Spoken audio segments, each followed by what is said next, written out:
Hello, everybody. How is everyone doing today? Welcome to Andrelczyk Amusement Academy. Today we are Andrelczyk Amusement Academy number 21. Today's theme is proposed but unbuilt. It took me a little while to figure out how to succinctly say that in a way that makes sense as to what exactly we're covering, because it's a little bit weird.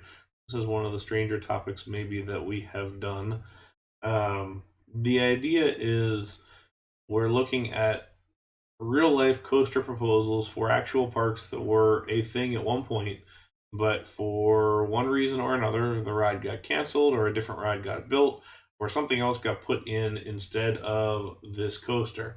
So rather than the usual YouTube videos, we're going to have some concept artwork and some pictures of models and some other things. And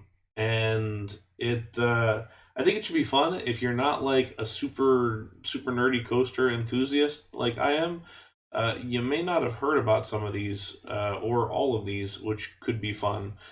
So you might find some new ones here. And I'll give a little bit of backstory on some, or at least what I know of them. So certainly we can maybe learn a little bit beyond that today. So we've got 9 coasters as per usual. I'm going to kind of go through them real quick here, but then we'll talk about more of them as we go. So first we're going to do a Schwarzkopf that was intended for Alton Towers. Then we're going to do an intimate Giga Coaster that was intended for Hyde Park.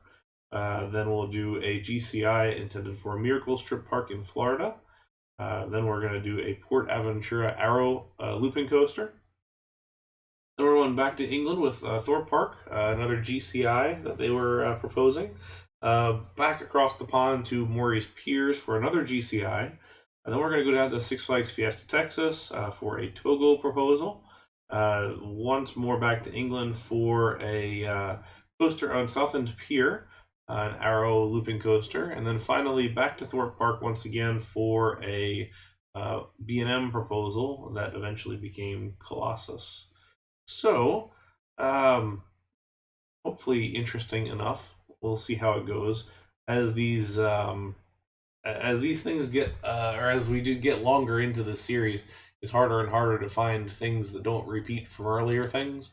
So, I've had to get a little bit creative with the topics, I guess.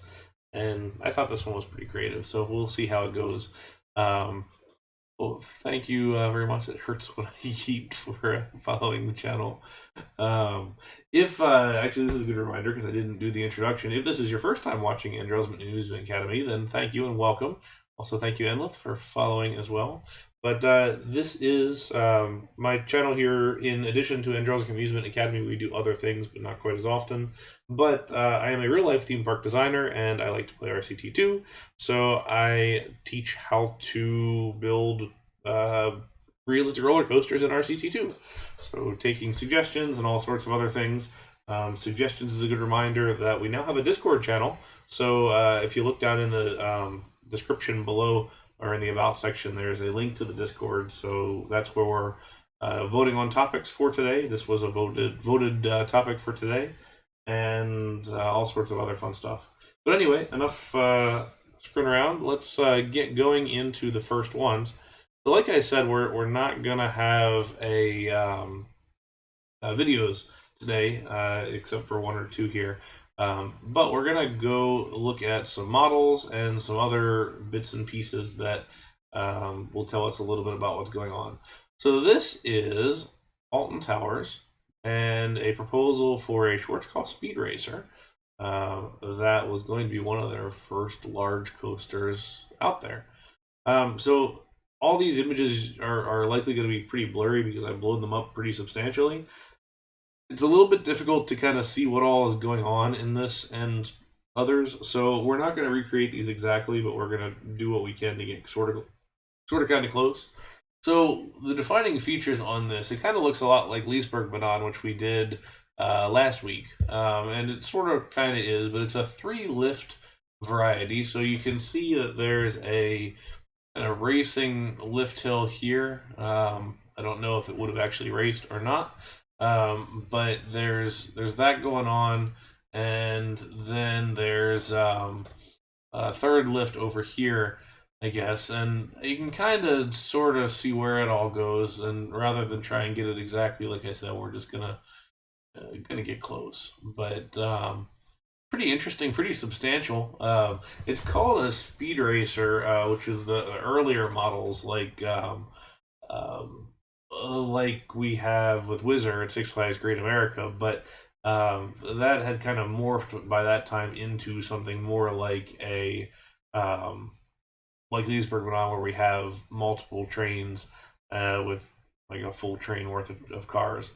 The red stretches on here are block brakes, as far as I can tell, and it kind of looks like there's. I don't know what the dots of red are throughout. I don't know if that's just track segments or uh, different different parts and pieces. Maybe descriptors of start and stop, because this is top of lift hill here, bottom of lift hill. I think here's probably the station here. Break one, break two, break three, maintenance track. Because this could probably run a monster amount of trains with three lift hills and at least four blocks in and out of here. So pretty substantial. Pretty cool too. So let's jump back and see what we can do with this. I'm gonna keep that image up on my screen here just to try and help get this going. Hey Mav, welcome in. Are you still up in Illinois doing Six Flags, or are you on the way back?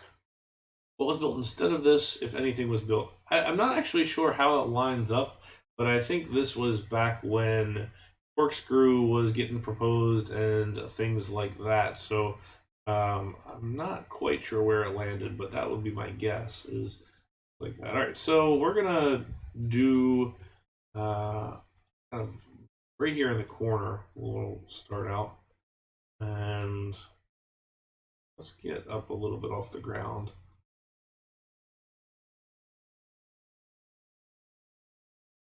Park capacity, man, that's crazy. All right, so the rendering shows it kind of flat at the top. We probably actually don't need to go this high because we're gonna have a lot of stuff, a lot of block breaks and other things. We'll try and do a little bit of terrain also, because this was a terrain coaster, or at least shows as one. And I'm going to go ahead and build the second lift hill now, because we want to do this dueling sort of thing. This one did come in underneath of what presumably was the station.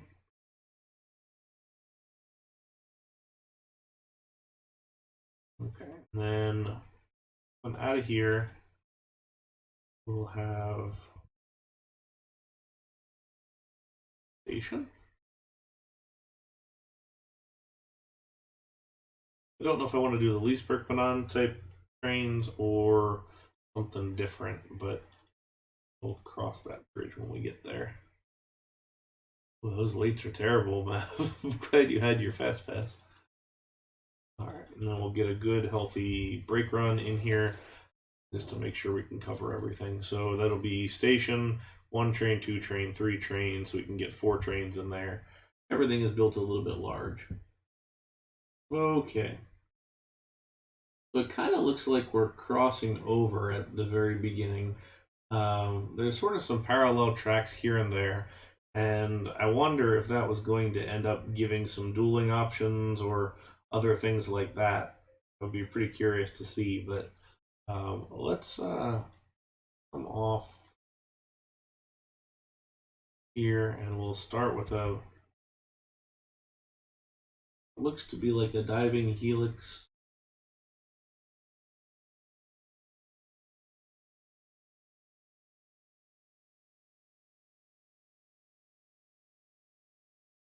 And around.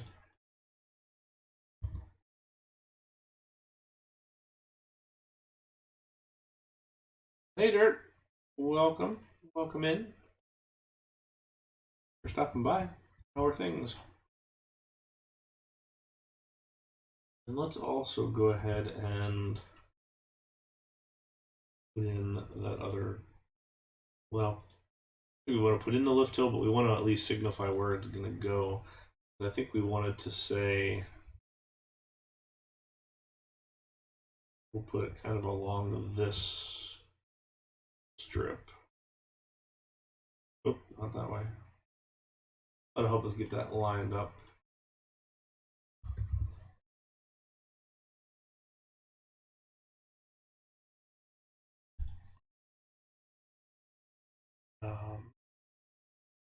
Going backwards, we want to go the other direction, but nonetheless, okay. So it looks like this one of these maybe goes down and then comes up and around. Another one goes kind of the opposite direction.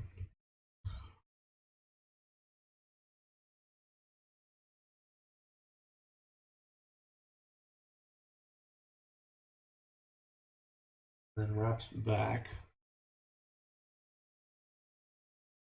But again, we shouldn't worry too much about being exacting because we're not going to get there. Like, I'm not super concerned with trying to be 100% accurate to the real thing. We really just want to go with this sort of swooping, curving layout that we can do. We've got this Helix bit here, and what I wonder is if we do this sort of like a mine train where it crosses over itself, but start with not.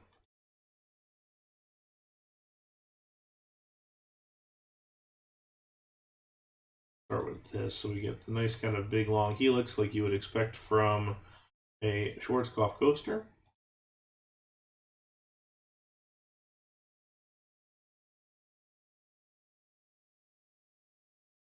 And we'll do a nice size drop down.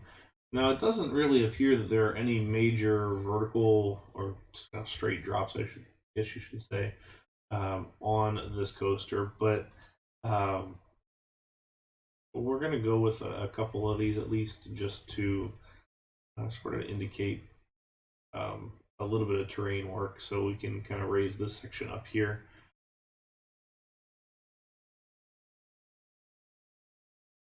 All right, so this section does sort of race its way down, it looks like.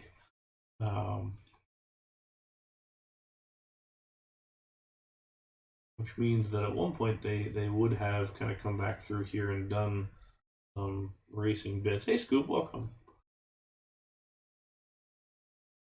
We've crossed our way over onto this one, so we don't get the luxury of kind of mirror imaging this, unless we want to bring this one down just a little bit, but that's probably okay. We'll do something maybe a little bit different.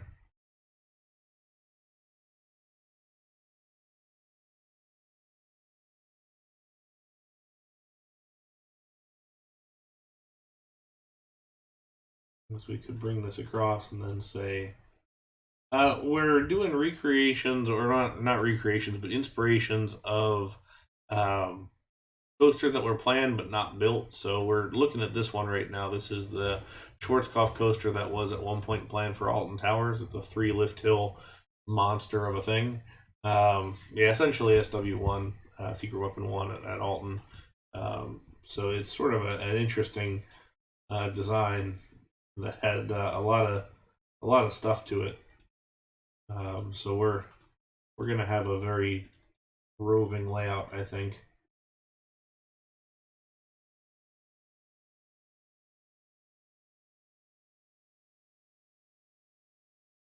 We can't quite come back up, but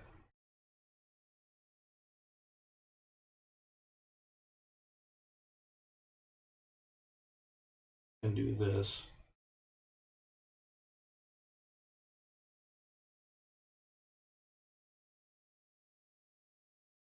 It looks like it does look like a cool layout, but at the same time, it also looks like it gets pretty repetitive.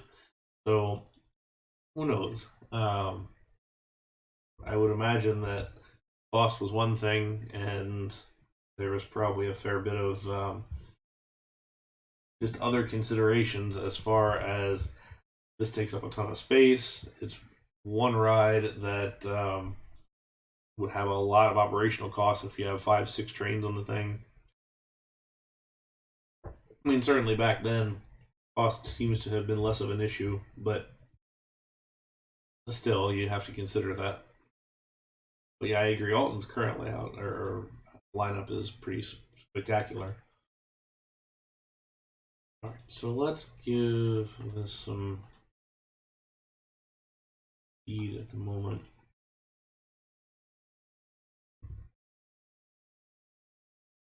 It's really the thing that this is getting through is good helixes, good curves and twists and things like that. Oh.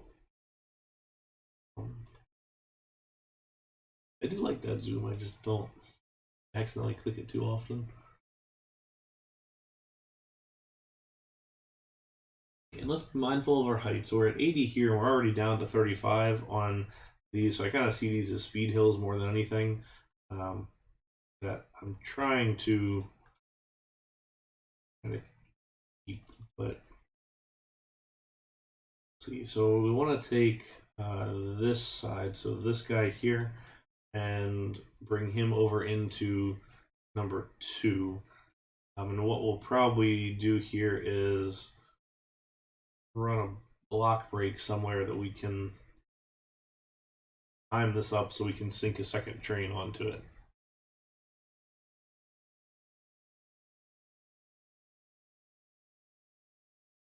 All right.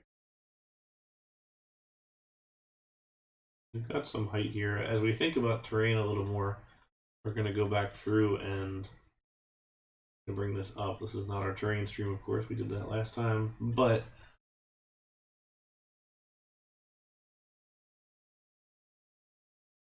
I don't think I need Alton Ryan to explain anything. I'd rather a normal conversation. All right. We also want to look at how we're setting up some of these helixes here. So this is our next lift hill right here, which we're going to separate from this guy.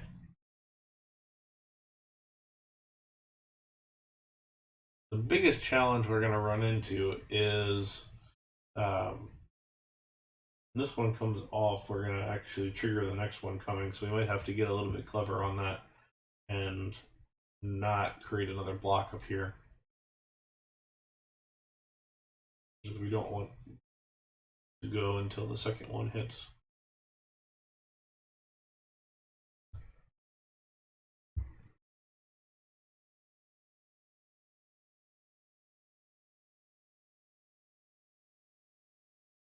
Means that we would basically just have to go through here and break the lift off.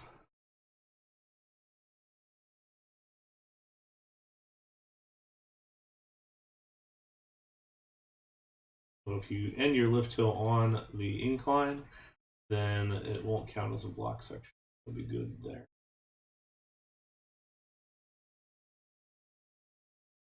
Oh, this one can be. This one we don't really care about. That first one we do. Okay. So I'm kind of thinking we're going to come through the middle of this one with the entry to this third lift hill. Whether we go underneath of it or maybe we can kind of hop over top of this track, but trying to think through interaction and what could be an interesting layout option. A lot of what you saw on the rendering there were pretty stretched sections of coaster. So you got to kind of think about this in terms of that as well, as far as how far you want to go on some of these pieces. You don't want to stretch it too far, but I'm using a lot of these shallow pieces and everything there. Let's back this up just a little bit more. I'm not necessarily intending this as a dueling coaster. I'm just kind of putting tracks together so that we might get lucky in a couple of spots.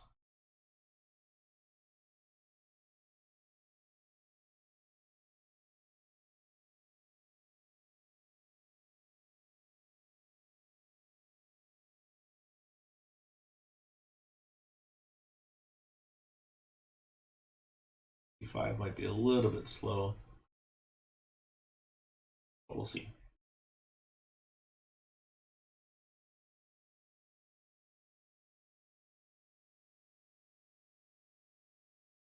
Okay, we don't want to do too much on this first section. We actually want this to be sort of on the shorter end. Just so we can get that second train going up the lift hill here pretty quick afterwards. And honestly, all the sections should be on the shorter end.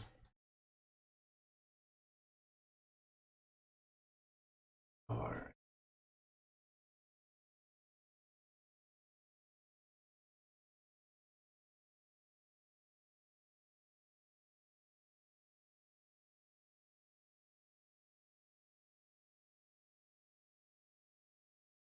We'll find that a number of these coasters today are going to be kind of a challenge to do from a just a realism standpoint and from a getting it to translate into RCT standpoint. There's a lot of issues, especially on some of the later ones when we're going to look at two different pieces of concept art and notice they don't agree with each other. So we're just going to have to make some design decisions. All right, so we have one helix, turn around, two helix, then we'll come up and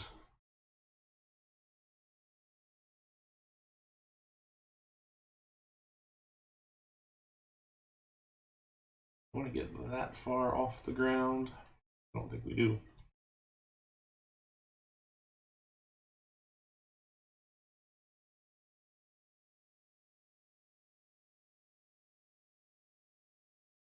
Exactly. Yeah, we're doing inspired by today, not recreation.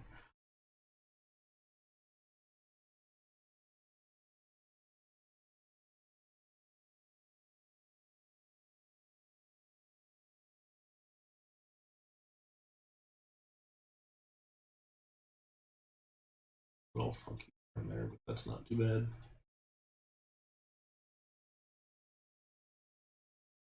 Okay.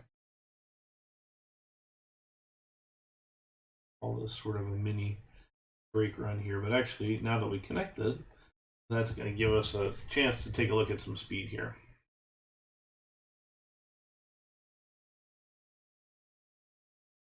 This may get unbanked later. Right, let's speed up our...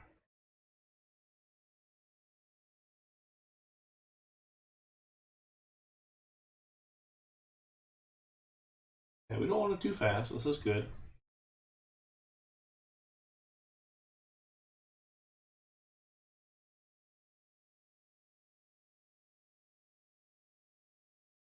So trim brake there, block brake, and then that'll slow down pretty substantially.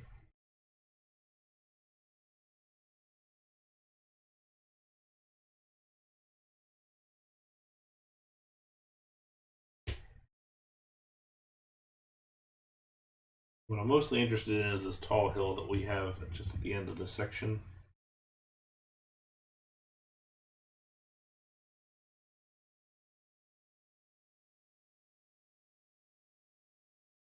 A little slow.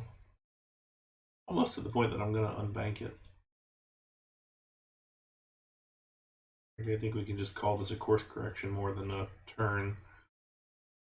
I don't think that looks unrealistic to do so.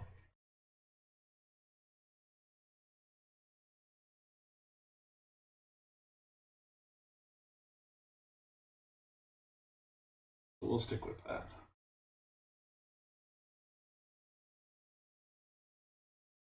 And then we're going to go the opposite way. Around here.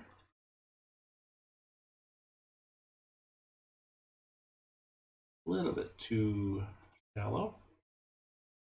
A little too close.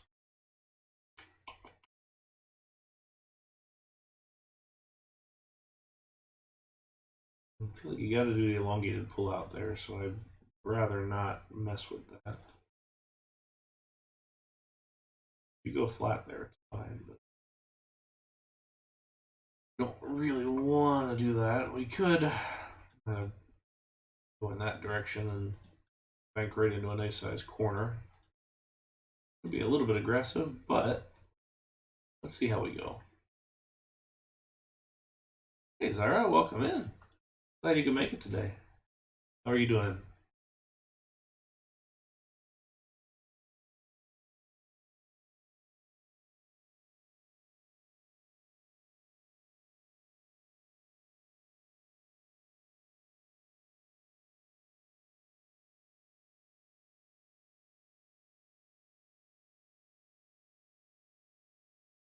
What are we gonna be to get over this? 35. That might be too tall of a task. I think I'm gonna have some pacing issues doing so.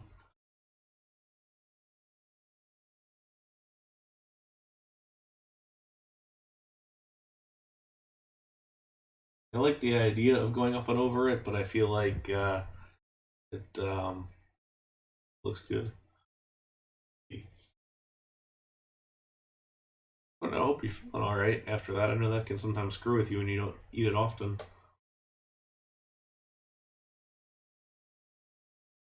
All right. Wait for that to get all the way around. I'm not going to bother with that then. We're going to work our way through the middle then and drop down perhaps. We're recreating inspired by a coaster that was meant for Alton Towers, a Schwarzkopf coaster. That never got built. Is a massive, like 3-lift hill extravaganza, I suppose, that we're trying to build here with 3 lift hills and maybe some dueling moments. Okay, challenge being here that I can't get through there. I needed to be 20 and not 121. What I can do is maybe just can always drop down and do a tunnel here with block breaks if we want to do it that way. Don't really, but I think that might be our option.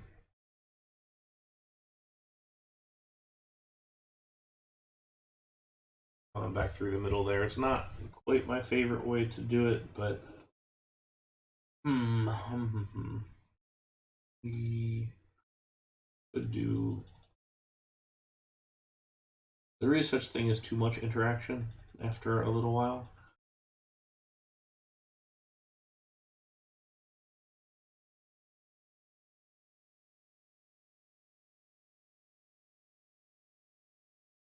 I think maybe we gotta do that.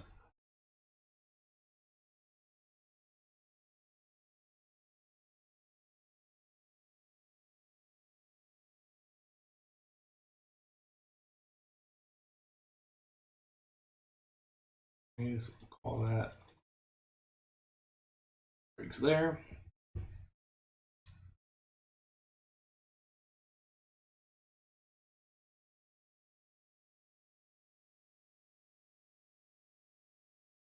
Yeah, this would make some recreations of Alton Towers very difficult. Granted, getting Nemesis just right in RCT is not an easy task by any means. And then we're 80 up here. We started from 20. Now we're going to be at 80. There's a part of me that wants to make this section just a little bit taller and go a little bit faster, but I'm not convinced that we need to do that. We're just going to stick with where we are right now. Let's look at... I've done a Smiler wreck in a couple of different Academy streams now, and it always turns out to be a painful, unpleasant experience, and nobody has a good time. Or at least I don't. So, who knows? But it's not great. I do not enjoy it.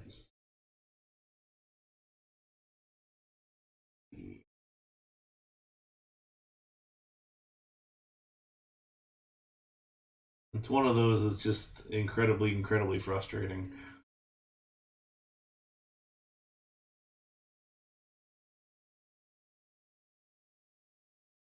Okay, so we're gonna swoop this one sort of through and around a lot of the stuff, and then once we get it done, we'll start to play around with block breaks just a little bit.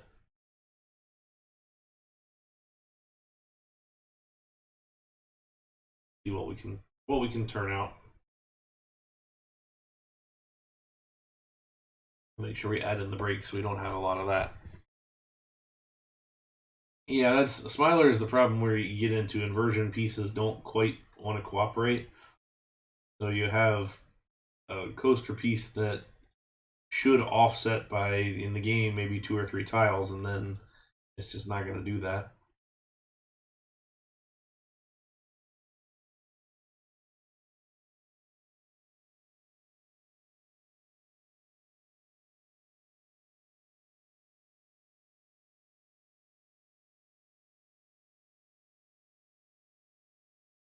I want to make sure that this doesn't look like a total afterthought, which is kind of why I'm wondering about trying to get it through some of these sections here. Like maybe that underneath of the helix go across and do some parallel track.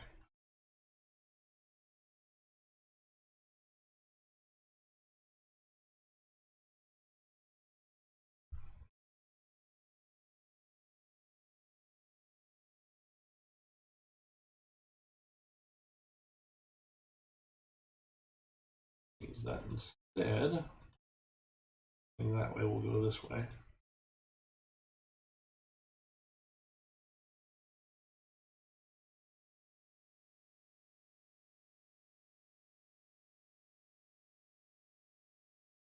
Yeah, it's gonna be a messier ride than I would recommend building. As far as like, this isn't one that I would recommend building when we look at streams.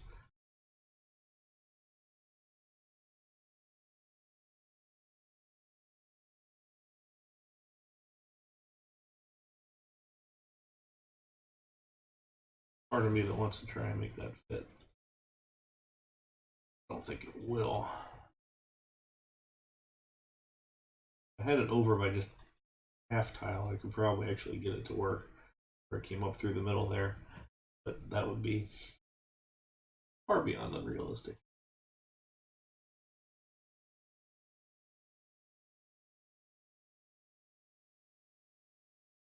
At this point, we're mostly exploring what kind of clearances we have and what we don't, which turns out is mostly just not.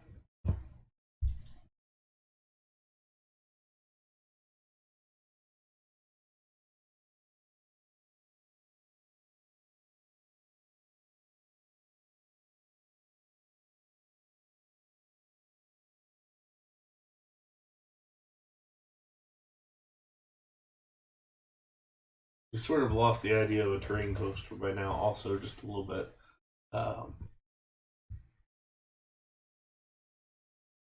This would have predated Nemesis.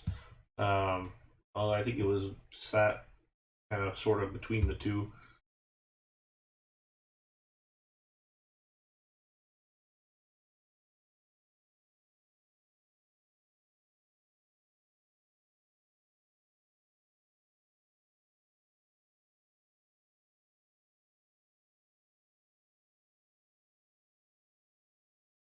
We're going to give this more of a traditional hill. Yeah, I think so. Granted, my knowledge of Alton's flat rides is not ideal. I don't quite know on that one. Having not been to Alton yet, it's a little bit fuzzy. But that will change here next year.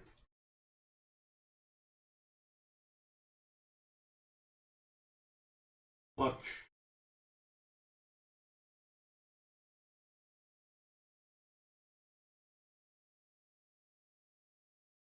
We'll sort of keep our low to the ground thing going on, so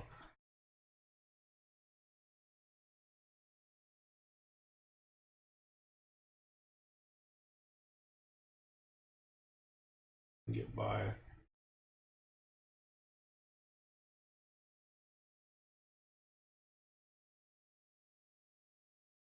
A little bit too short there, but Not to say we couldn't kind of sweep up underneath, lower our terrain some more.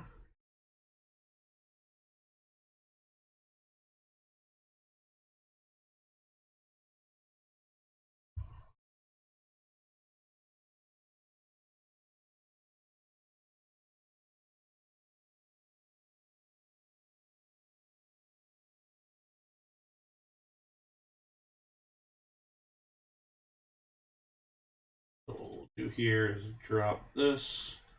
We don't have a coaster on the ground, which I never do.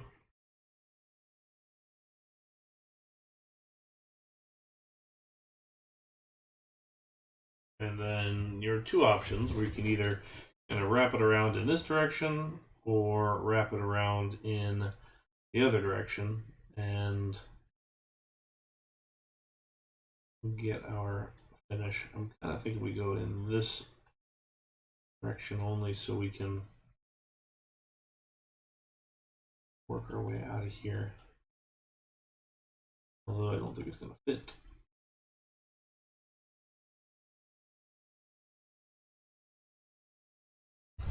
Hey, Zach, man, welcome. Thanks for coming by. Thanks everybody for coming by also, since I know this is not our usual day. But things got in the way yesterday, so we had to reschedule.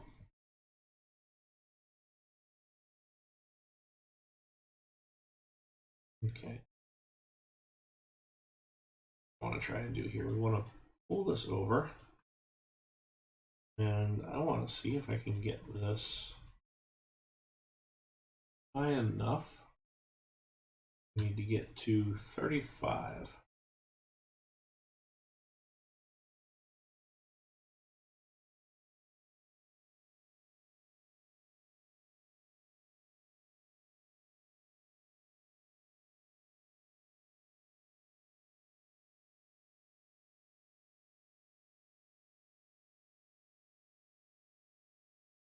There's 45 and 40.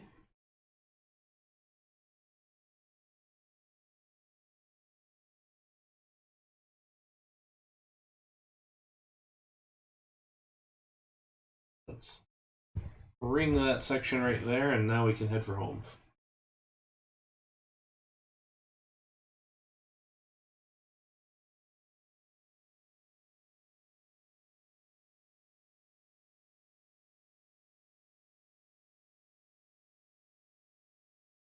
Kind of reminds me of the Scenario 3 Monkeys Park, where we had the 3 duelers from being terrible layouts, but still interesting.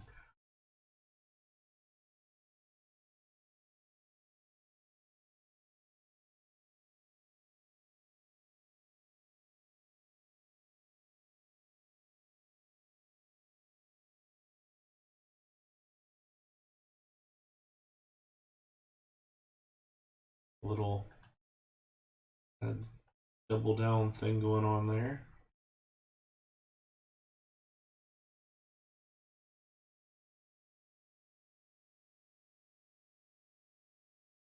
Not quite the smoothest, but that's gonna be alright. Well, there's our knot of track. Holy cow, that is a lot going on.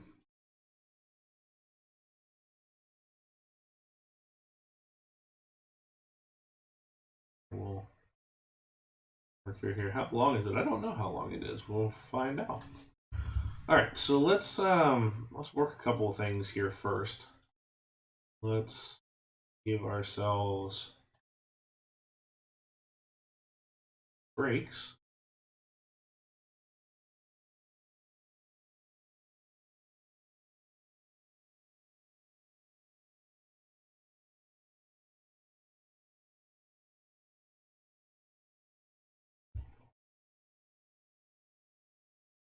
Okay, and let's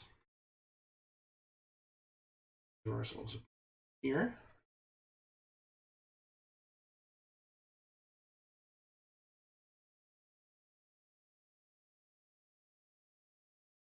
Oh, this is based on Alton Tower's unbuilt Schwarzkopf Coaster from a while back. I want to say this concept was like 91.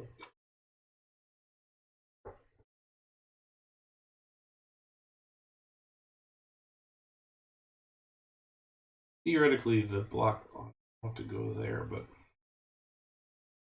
let's see what we got. Okay, let's start with 5 trains just to. Let's start with 4 trains just because I want all of them on the break run here. Let's see how they run, and we can play with these a little bit as it continues along.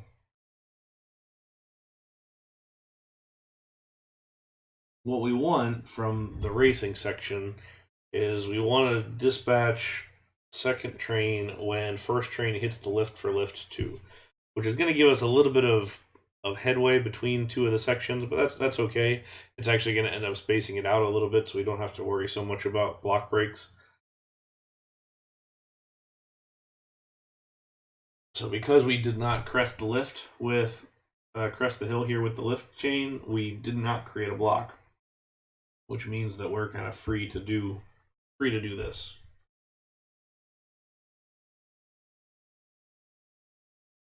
Go ahead and give this the theme that I would have intended in order to be there. All right, so let's see here. This should hit the blocks. Slow that down, and I don't really want to hit it that soon. Let me try this actually. This is kind of sort of slow here.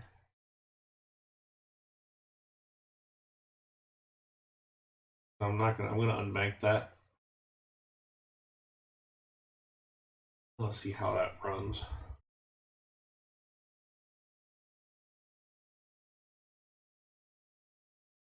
Okay, that actually is more towards where I want to be. Oh, you liked the purple? It's one of those underutilized ones, but I don't know. What color should we make the trains? First 4 colors I see are what these will be. So, shout it out while we watch and see if this does what we want it to do. He's going to be ahead by a good margin there. More of a chase, not a race. All right, we got pink. Pink, yellow, teal, and salmon pink. Oh, man. Pink, yellow, teal, salmon pink. Which, to be honest, I don't hate that. Actually, looks kind of okay. All right, so we did need this one, this break at the bottom here to clear this guy.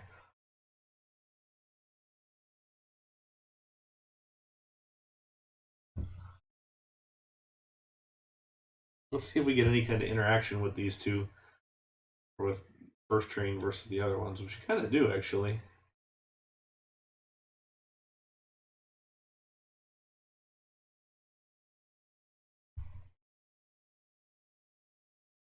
And we got that passing right there. That's nice. Let's do one more adjustment here. Let me drop in a break piece here. Kind of slow this down, 13.9, and see what happens as far as that goes.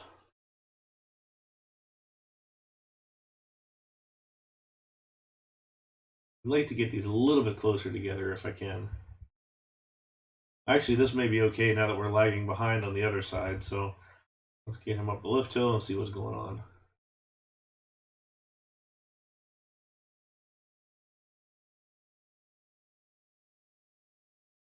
Much lag. This is what we call this period: test and adjust. Test and adjust. All right, speed it up. Ooh, almost side by side now. There we go. Yeah, Tatsu apparently is getting a green repaint, which really concerns me because that sounds awful. But who knows? We'll see how it comes together. I do like when coaster colors change, but I also really love the color scheme for Tatsu, so that one might be a little bit difficult for me.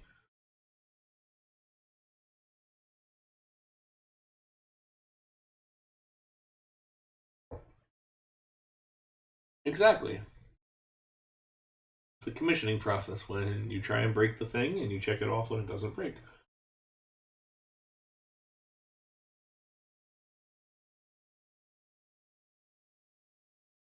No, no. Hope your kids feel better soon. Gotta get back up and running to ride Jolly Rancher the ride. Oh, look at this 3-train duel. There it is. That's cool.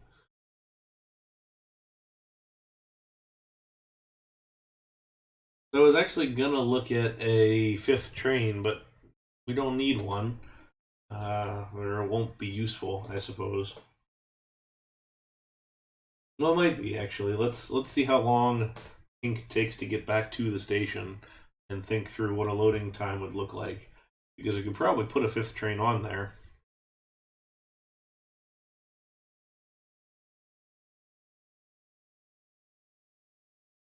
But I think this turned out pretty well. I also don't know why there's 8 cars on the train, to be honest. Those are way longer than I planned for. Alright, we'll do a 5th train. Alright, first one to yell at a color gets train 5.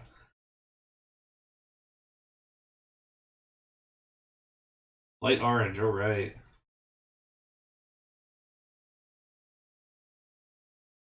Alright, Soapy got you by the hair. Alright. 5 trains. Game thinks it should be red, but we disagree. We're going to go with orange, which actually I think looks pretty darn good. I am going to go ahead and knock this down to 7 cars just because I feel like it looks a little bit better. But let's speed this up and just watch them all cruise around for a minute. Because honestly, there's nothing better than watching a bunch of decently synchronized trains going around at the same time, especially at high speeds.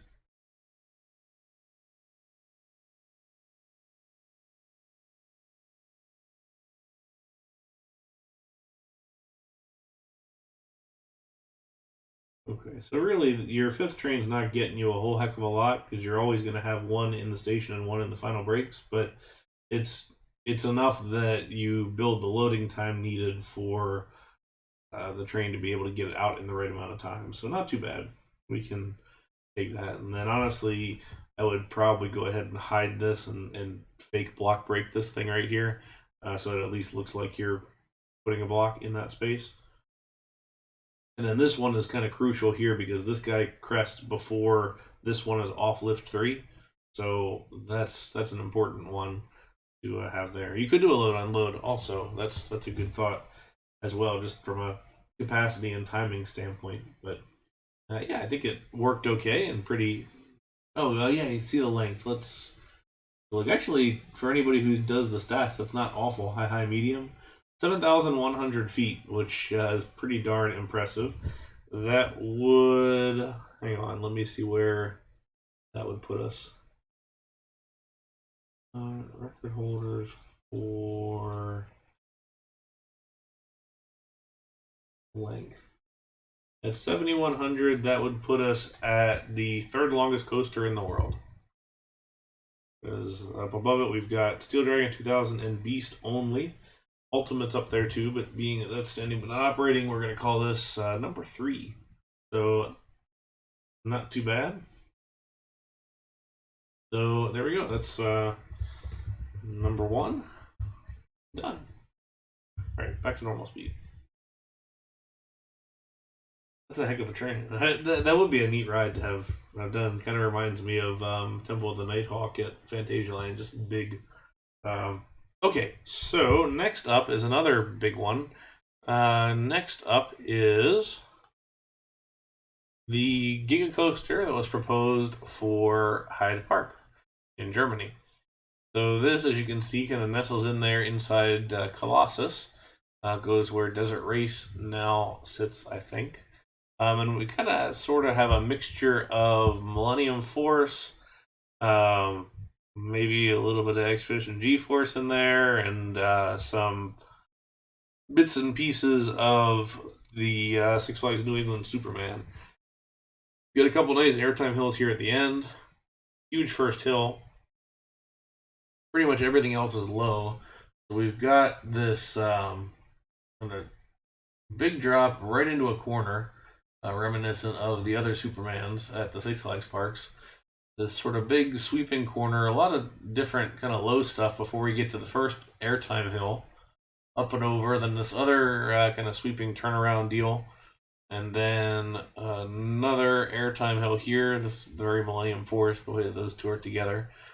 Then this sort of S-bend thing. I guess it's a lot of overbanks, just the way that it sort of looks.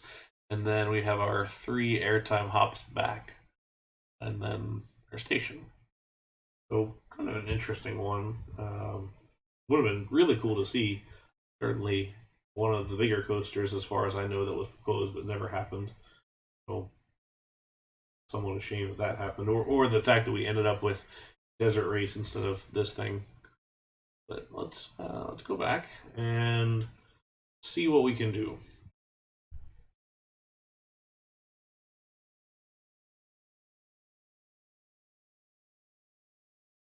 Oh, the fishhook would have been a good one too, actually. Would have been about a 5-minute long build, but interesting nonetheless.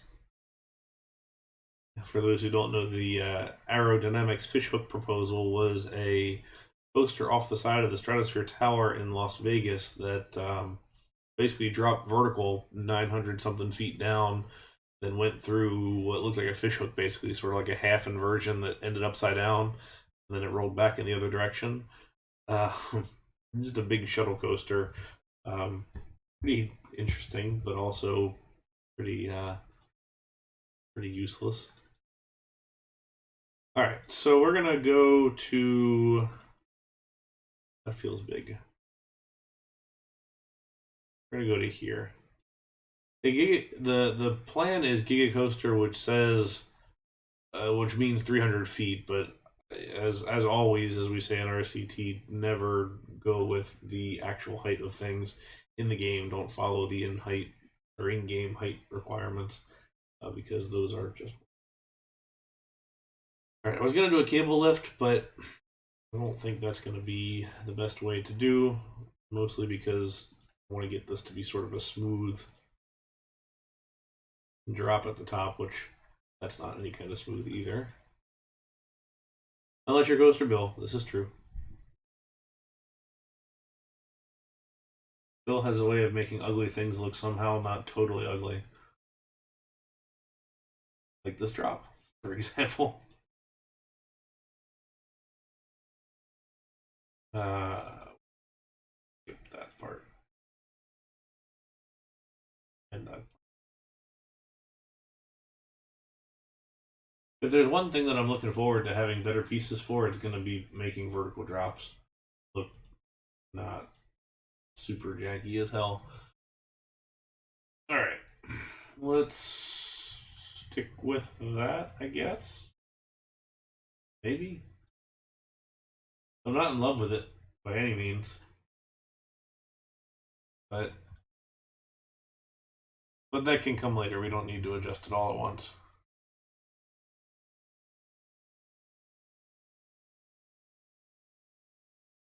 All right. Wait, this? You mean this piece down here? That steep piece? I feel like the pullout's got to be at least a little bit better. I don't know. Yeah, Mav. The problem is that we're doing a lot of these big sweepy corners, and I don't really know how you're going to do that without making them look super wide. But we can throw in one more ball piece, I guess.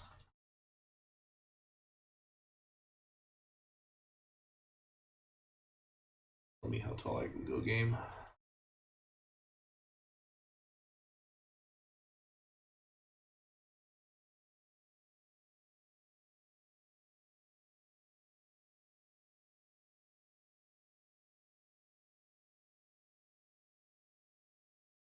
There's not a great way to stretch that out to make it look like it's not going to totally hurt. All right. So first things first is we have this kind of big sweeping something or another here. We're going to call that element.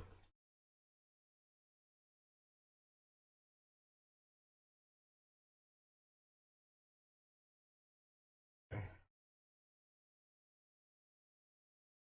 There's some I-305 vibes going on with this. Okay, and then it goes up to this big kind of hammerhead type element. There's a lot of just low to the ground speed type stuff.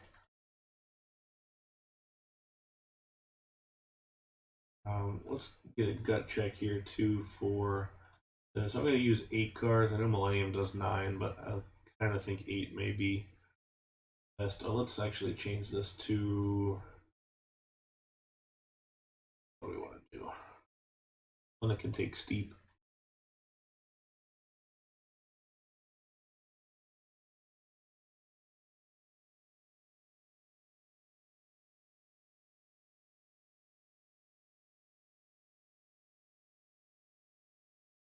Do the Intimate LSM. Why not?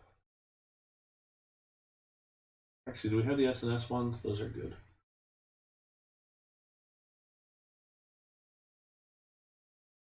We're going to go with the.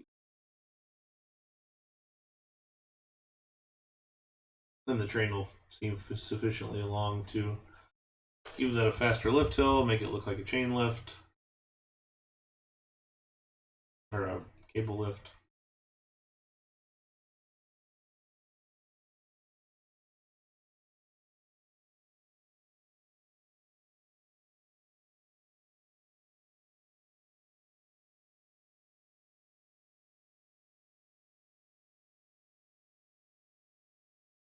The problem is you can't really do overbanks in this game, which I think we all know, but you just can't do them very well. And then the longer you have these straight sections, the more boring it looks.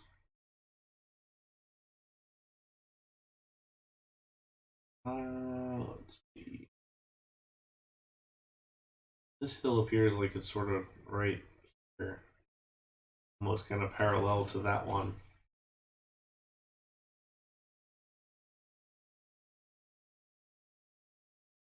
Maybe we'll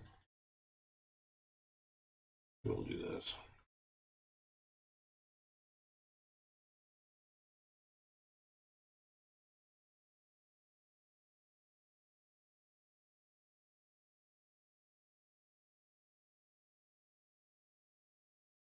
Yeah, Zara, that makes sense for doing those sorts of ones. Let's do it this way.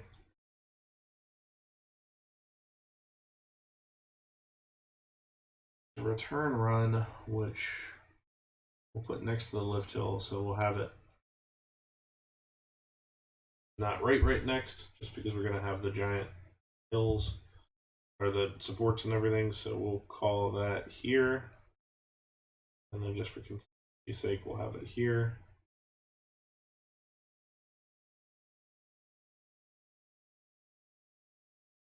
Hey, Elvinwood, welcome in, and thank you for that gifted sub. Welcome in. Things on tracks for sub there. Thank you for supporting the channel. How are you today? All right, so let's do one of these guys. Oh, and thank you for subscribing with your Prime sub there, Saxman. Much appreciated. Much appreciated. Thank you for the love. You know what? We might just go ahead and keep this separated here, just so that it's an easy in, easy out. Keep it simple there. So the hills start where we're kind of building backwards for this section, but we got about 3 airtime hills here at the end, and they start right about here. But that said, we're dealing with RCT lift hills, so we're probably gonna actually have to cut one of these airtime hills at the end, which is probably okay. Oh, that sounds fun. Doing the fairground. Did you ride anything?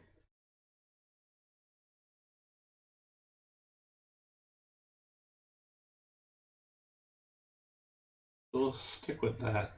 I like these sort of big swoopy entry and then tight arch over the top. It feels like some of the Intamin hills. Okay. And then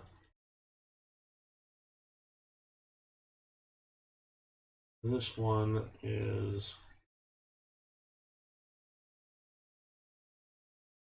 going up and over and then back down. This is part of that S bend. Of course, right into the thing. That's awesome. Exactly what we wanted. Means that we can go.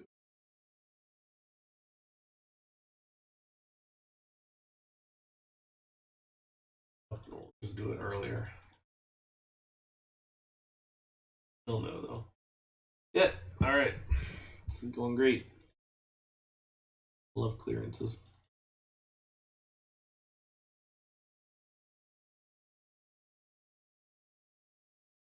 Yeah, that it's Technical Park is the company that makes that. I rode one in New Jersey. Playland Castaway Cove had one, and it was insane. Actually, Matt, you remember that one? He was there. It was at Playland Castaway Cove. It was like the circular thing where you faced inwards, and it was on the end of an arm, and the whole arm spun while the circle spun. It was right next to Gale Force, and I remember we got pretty jacked up on that thing. It was not. It was an intense experience, we'll say.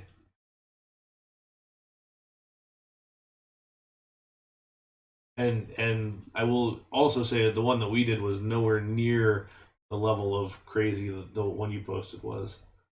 That was just wild. Okay. So it kind of looks like it goes down and then this isn't gonna fit, so we're just gonna do it like this. Kind of looks like it went down and then back up again. And it does go right next to the lift hill.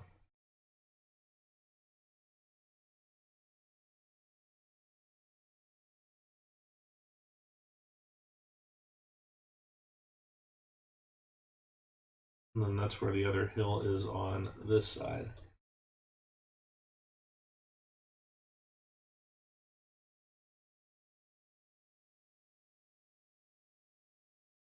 I'm gonna bank those extra pieces here. Just with the speed that we're gonna carry, we might as well keep it going for a little bit.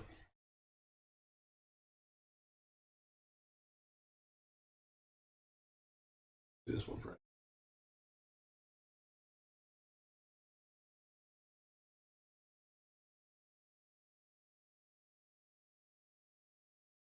And then this one is our little hill,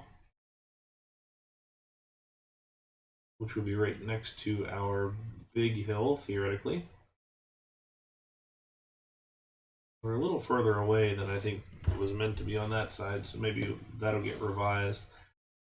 Think of a better option for this. Let's turn this around.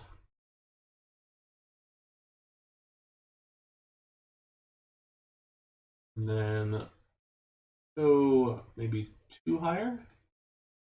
If we're here, that would mean we want to be here.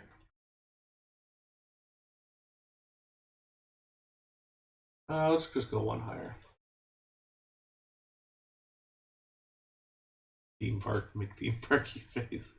It's not turned on, but I will rename that for you because you redeemed the points. Thank you.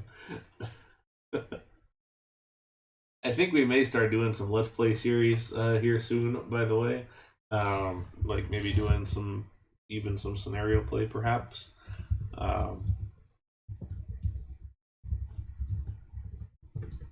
So that we'll have those turned on, of course, when we do that. All right.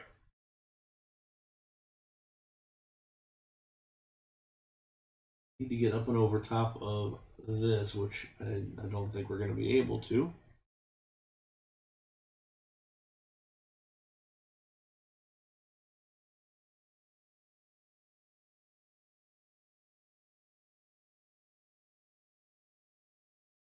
We can always separate that up a little more. Let's see what we can do here first. Let's take care of this. Yeah, I might get the Reddit crowd in. I'm not sure what the Reddit crowd wants. I'm not sure I want to know what the Reddit crowd wants. Put it that way.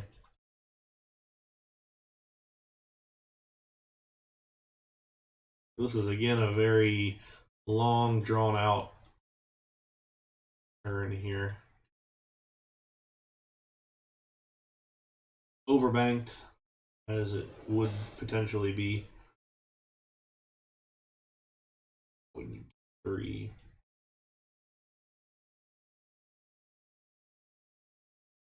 Oof. Hate the look of that.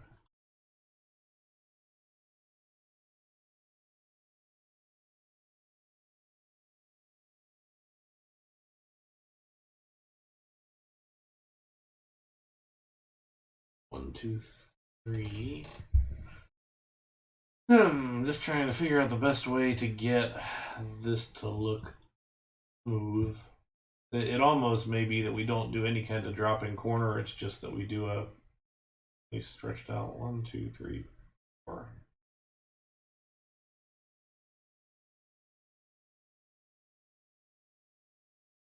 They do a nice stretched out corner, as it were.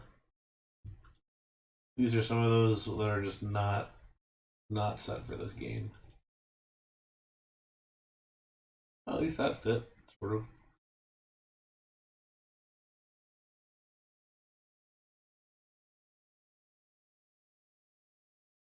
So we'll call that an overbank. Doesn't look good. That's is what it is at this point. Alright, so now we've got to figure out how to make these connect. Which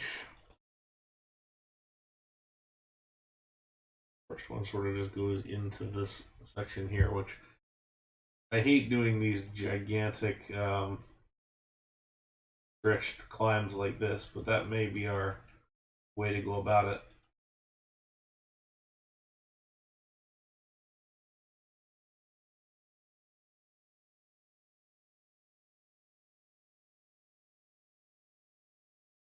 Okay, and then they do actually sort of cross it around the same spot here. Not awful.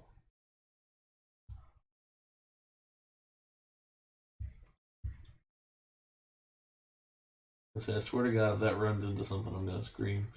But we made it. That's exciting. I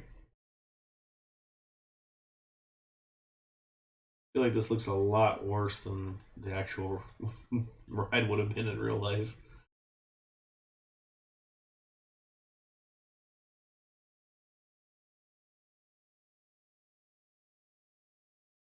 $35, $40.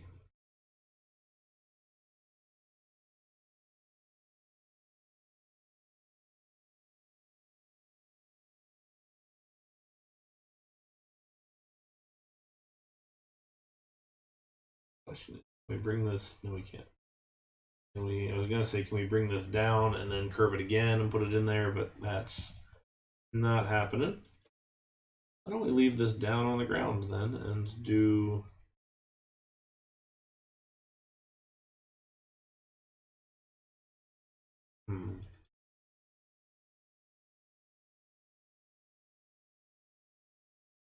Go up just a little bit.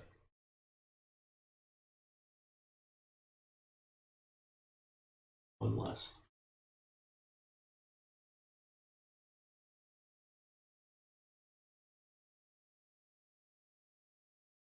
This is not a nice looking ride in RCT. We can all agree on that, I think.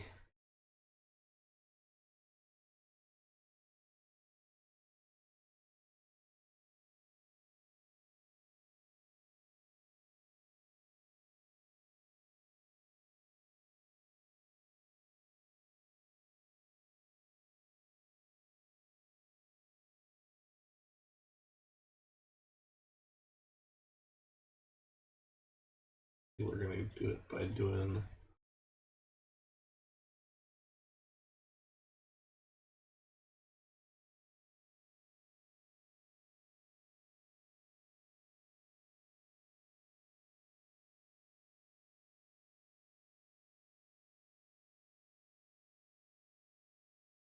Move the whole thing over and it actually gets rid of that bank.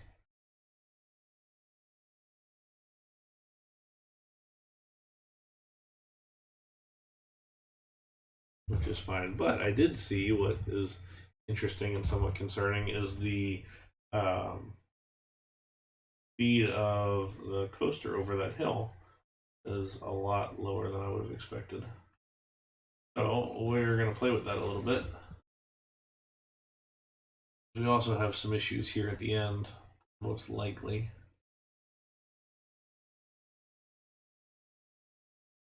Okay, so first of all, let's pause this and take a look. This is Twister Coaster 1. Let's look at edit ride vehicles. Okay. 500 is our mass here. Let's edit that up a little bit.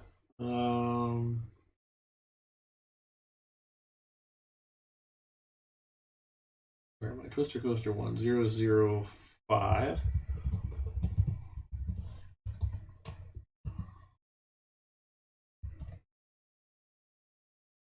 Okay. Do that 900 and see what happens. Worst case, we can make the lift hill bigger because it is a Giga Coaster after all, and we made it kind of small. I don't know why, but I picked your Giga Coasters as red. Maybe not the train also. Let's see how this holds up for top.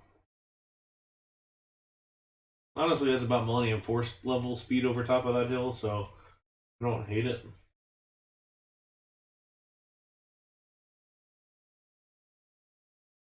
And then we're gonna, I think, launch people on these last hills based on the speed, but let's see what happens. Oof. Oof. Maybe a little bit. Out of curiosity, I want to see what those ratings are before we totally adjust it.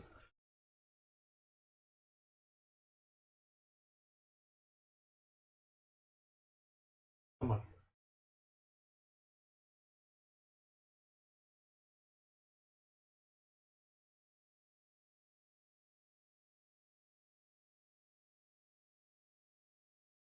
Don't give me ratings.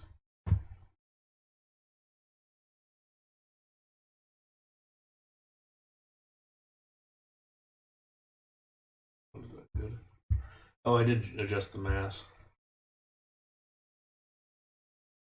Yeah, it will go better with peeps, but I never like planning for that. I like to do without if I can. Let's do this. Let's one out. We're gonna lift that up by one.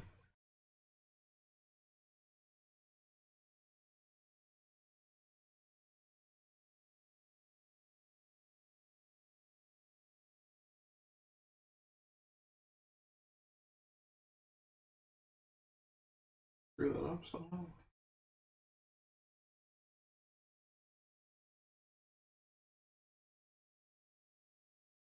Alright, whatever. We'll stick with that. I'm gonna go ahead and put a base for the train behind.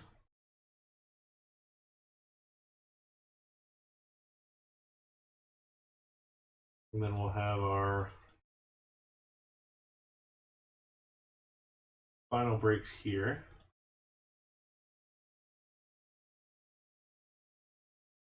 Let me make these just a little bit larger.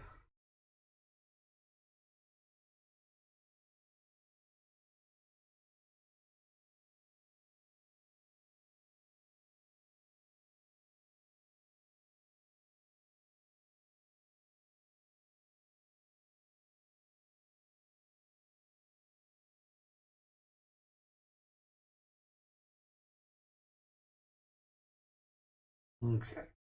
Give this 2 trains. Oh.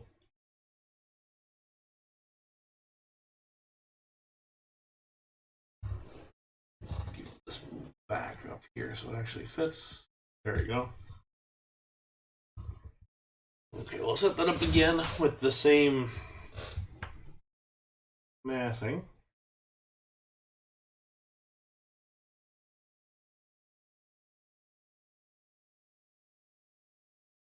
And let's see what happens here. We were hitting into the high 70s. Still hitting into the 70s. That's the speed I want over there.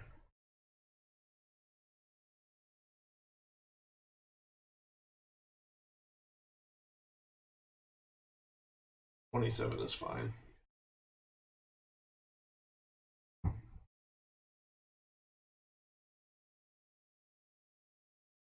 And that's fine to go over those at the speed that it does.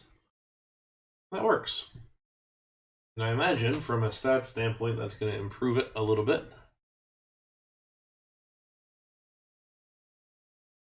Let's have a look and see.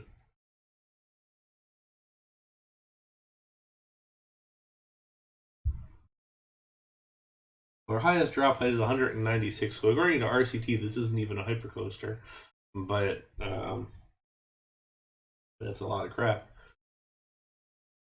Yeah, see, much improved as far as that goes. Not that that makes a huge difference, but it does clue you in if you're doing something stupid with G's and things like that. So the big takeaway for this is that large coasters don't look so good with big turns. So when you're doing large coasters like this, generally try and avoid doing big corners and things like that with the ride. So that's the key takeaway here, and hopefully one day we'll have some better tools to work with. Clear out that landscape, and then we'll move on.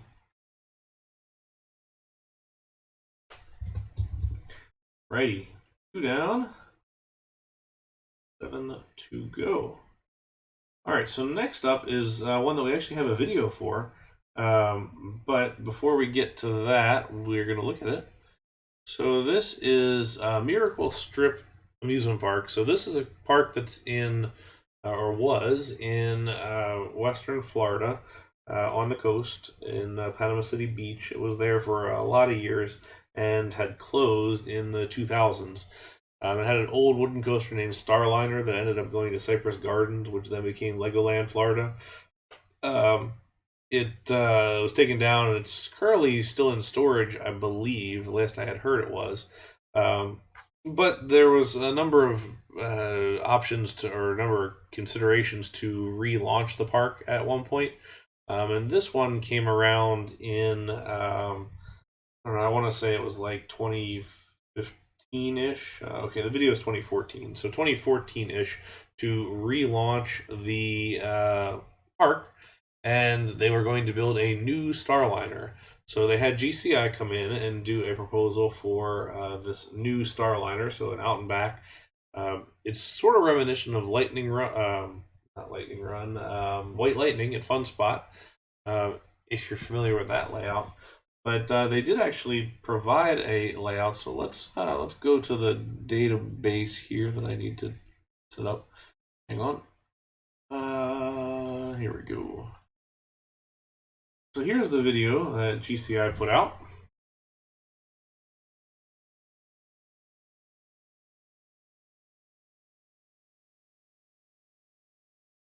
So I don't know how far into the design they got, since certainly this is a marketing video more than anything, so I don't know if they fully designed it or not. The park never went anywhere. Obviously, the ride never went anywhere because of that either. So it's left where it stands.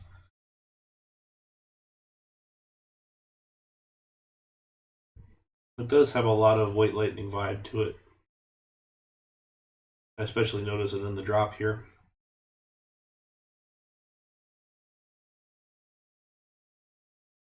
You have that nice big curving first drop. The standard kind of low airtime hills into the tall airtime hills. We have this little course correction in the middle, a couple more, Another curving drop, pretty underbanked right here, which is interesting because you don't usually see that from GCI. That's more of a gravity group thing. And then a bunch of these low to the ground hills, except for that one, slows down. This little like S-bend kind of turn thing there almost reminds me of a cheetah hunt. And then coming back into the brake run here. So very much a fun spot style layout, at least based on that sort of overall look. Little trains too, the 6-car trains.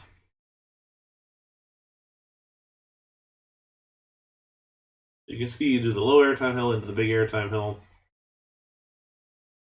And there's that quick direction change, 2 hops up. Big curving drop, sort of underbanked corners there. And then hopping all the way back to the station. This is an interesting little bit, the couple of curves there underneath the main drop. All right, so let's see what we can do with this one. I think this hopefully should be pretty easy.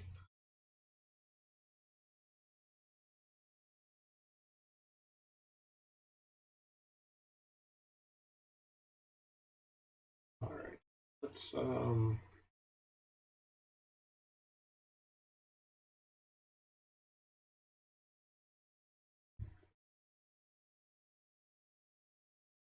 this.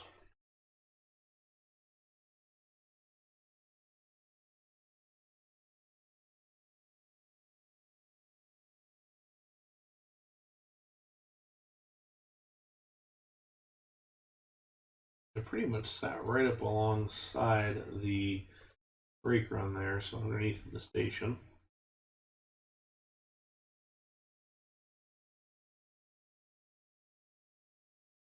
We drop this down, then theoretically you could get a path in there as well. Something to think about as far as usefulness of your. Okay, so it's not a very big one. We'll leave it at this for now. Let's see what that turns into.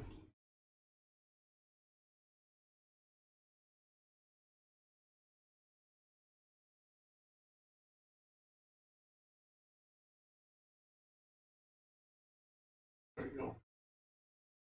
Let's just leave it at that.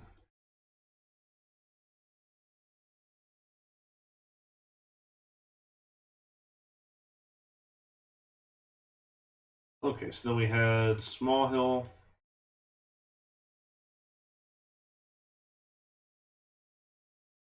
Bigger hill, and that's 65 versus 80. Let's get our articulated trains going so we can make sure our speed's okay. Because I still have the option to drop this hill by 1 if I want to.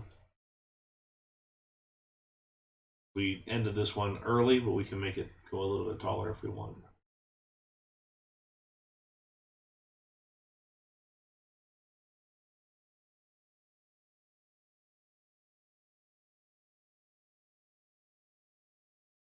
The support should be red. As far as all the supports, like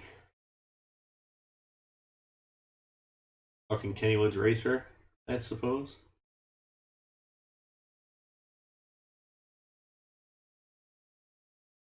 But the gold? Yeah, it's too slow over there. But we'll also yeah, I hate the gold there or the nice green.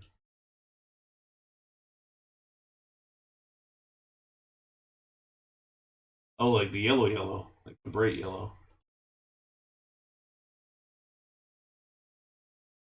I think Wallen Park had one that had yellow supports.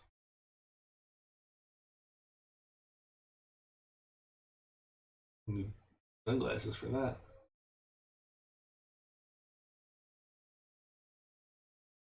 Okay. And then we came up, had a little bit of almost a double up here. And then want to be just high enough that I can do that.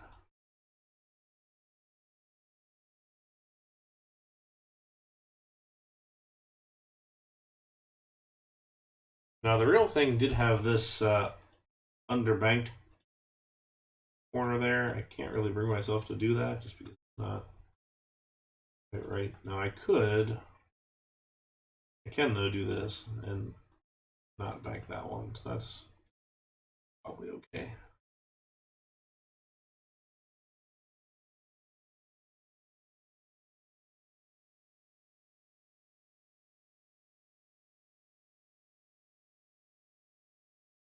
And we'll go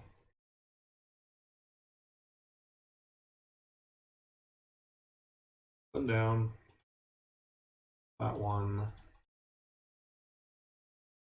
Our second to the big hills.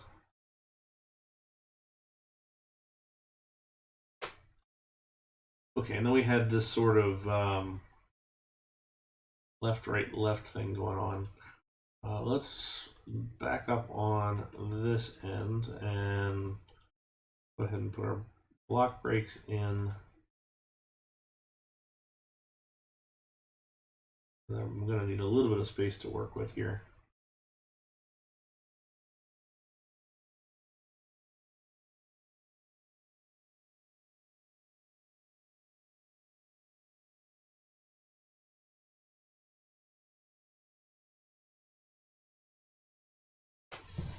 I don't know if I want to do the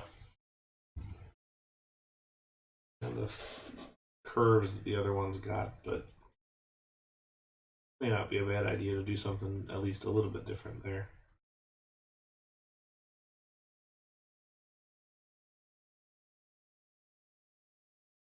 You can kind of do it like one of those guys, and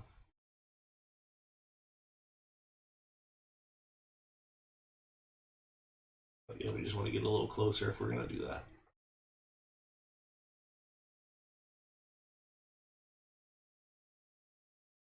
So that means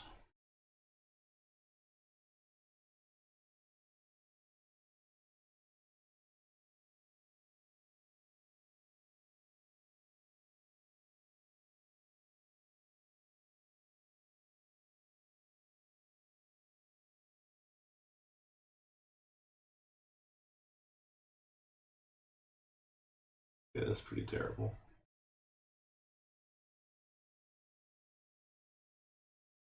But before we knock it, let's take a look at that. Let's see, it actually somewhat recreates what the thing was doing pretty well with that a little bit. I kind of want to see how the train runs over that.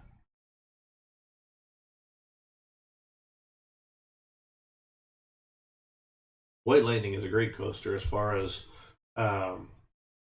just small compact wooden coasters go. One of my favorites.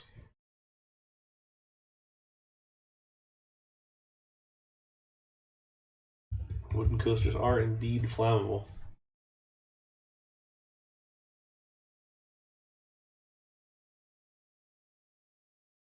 All right, while we wait, 2 train colors. First 2 colors I see.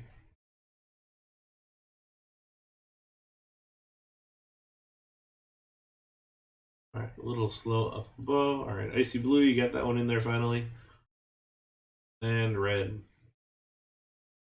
I do like a good red and blue. Oh, we are gonna have the speed, just barely. Ooh, just barely.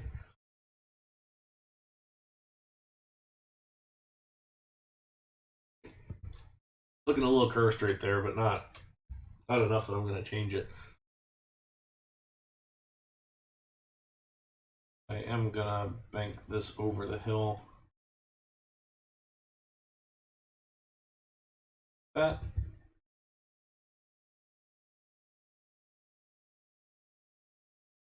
And then we'll add this guy here. And let's look at, let's look at this.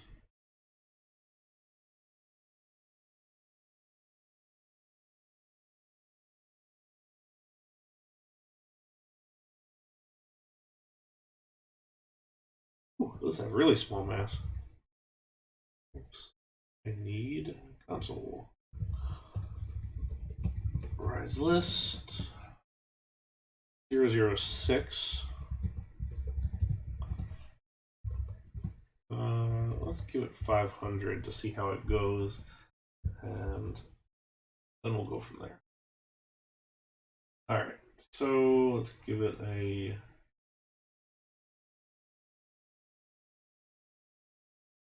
icy blue and a red train, which actually looks pretty nice.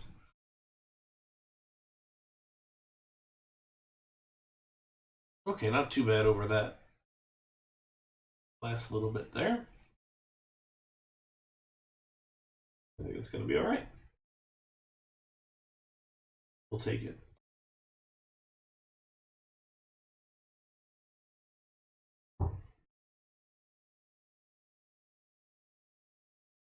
A little bit slow over those, but not awful. We can try 600. See if it makes a difference. Ooh, Riverview, good park. Hydro did a very nice job on that one.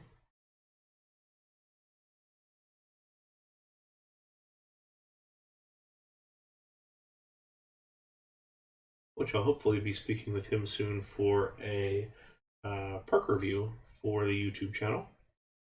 We've been doing a lot more of the park reviews with guest speakers lately. That's been quite nice. I think more of those to come.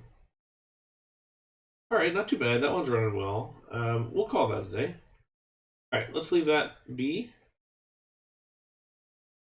And get to the next one. This one's going to be a challenge, I think. This one was earlier when I mentioned that we have two pieces of artwork that don't agree with each other. This is the one. And this is a proposal for Port Aventura before DragonCon is or was a thing, before the B&M drop coat or sit down. They had this proposal for an arrow looping kind of knot of track there, which unfortunately, even though blown up as it is, you can't really see what's going on. It's sort of just all over the place in there. I can kind of see a couple of what looks like some double corkscrews at the middle of there, and maybe some loops and a couple other things. You figure it's arrows, so you're kind of limited to bat wings, loops, corkscrews, sidewinder, reverse sidewinder, that sort of thing. So yeah, who knows where we'll land on that one. But hey, J-Morph, welcome in. Like that said, there's also a second one, this kind of plan view drawing that shows us a couple of more options. And I like this one better because it gives you a slightly more accurate look at what we might be talking about here. So the major thing to note is the interlocking loops, and I can't tell if that lift hill is meant to also go through the loops or if it's meant to go elsewhere. Now granted, the in RCT, unless we're going to use the big loops, we can't do the lift hill through it. So I'm going to take it to mean that it goes over top of the loops, and I think we're going to try it from there. But I don't really think I'm going to look at this other one too much because you can't really see what's going on. I think instead we'll look at this guy and try and make our best of this. So if I can kind of summarize what I'm seeing anyways, we've got a pre-lift section, pretty long lift hill, then a big helix drop that climbs back up at some point probably for a drop into loop 1, and then I see a reverse sidewinder right there, then a long straight section, which I have to would assume be an airtime hill maybe or something, then another reverse sidewinder, which is kind of interesting that they would do two of them, and then a turnaround, and I'm guessing this would be a second lift hill at that point, because there's no way we can do interlocking loops and do that much between them without losing speed. And then a turn into what I would assume is a drop into loop number 2, then a lift back up into, or not a lift, but a climb back up into a double corkscrew and brakes. At least that's how I see it, but I'm not entirely sure that's where we're gonna land. Let's see what we can do.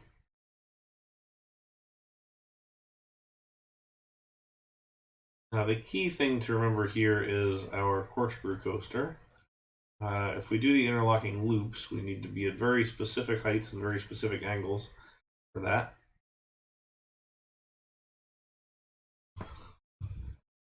And seeing as this is kind of like halfway up, let's go ahead and start that actually.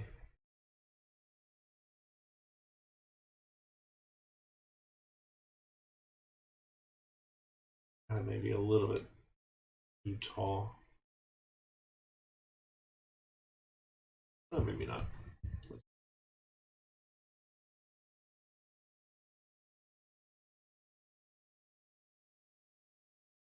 So when parks get proposals for rides, they often have multiple companies bid on work. So you're going to get proposals from a number of different companies, and sometimes that may mean that you have a number of layouts that might otherwise not see the light of day. Now, usually this means that it's just something that's going to come out later on and get released like some of these have, or it's one of those things that's just going to stay hidden forever. This one came out on, oh, we're back too far. There you go. This would have come out probably right around when Dragon Con came out. So, what was that, 2000 and, or 1999, I think? Or was that a 2000? Let's take a look. Dragon Con was 1995. I was a couple years before that. So this would have been like a 1995-ish proposal.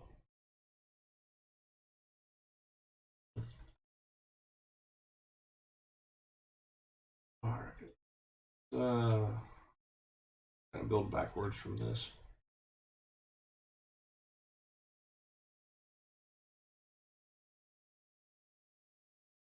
And if we're going to go diagonal on that lift hill and we're going to go over top of this thing, we need it to be in this path.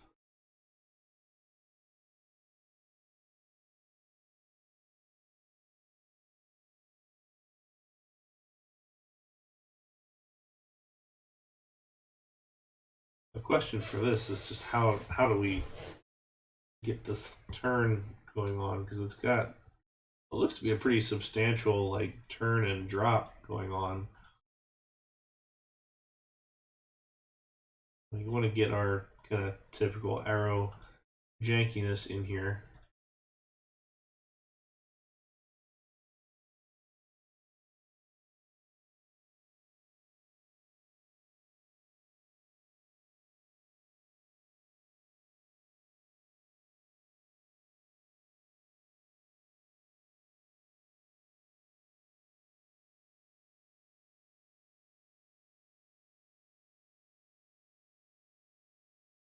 And to be honest, I don't have a clue how this was intended to be set up. I guess that's the fun of making our own layout.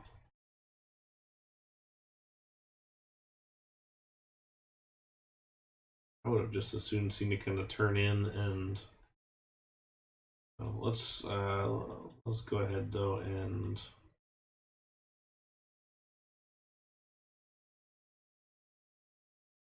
get a lift hill. Fits.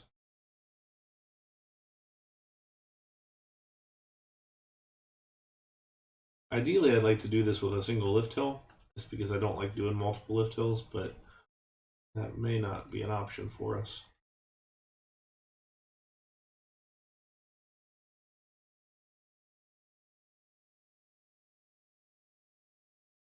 Dragon Gun was a good coaster. It was always one of those sort of bucket list type coasters for me, so it was kind of nice to finally get to ride it earlier this year.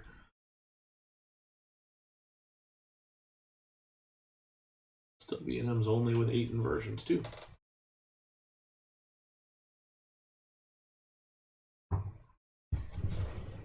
The big takeaway that I've got right now is we're really high up off the ground compared to where that first loop is.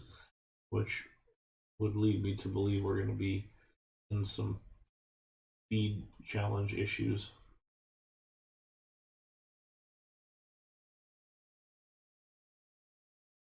Hmm.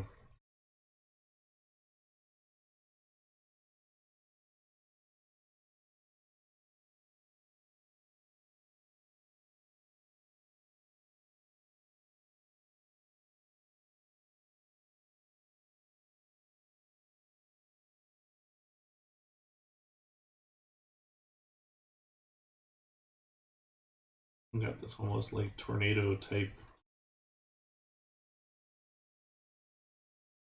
art going on.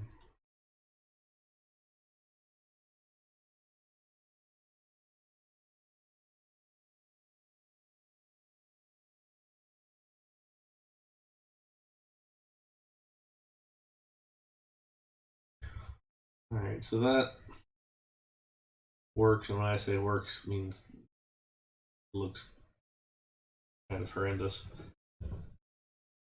But it does match what the thing does on the drawing. Not that that makes it any better.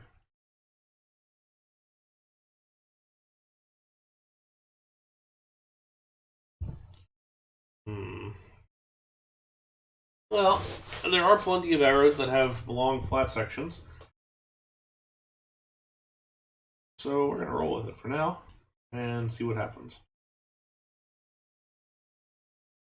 Now I'm going to go ahead and just drop in a station here and leave it at that.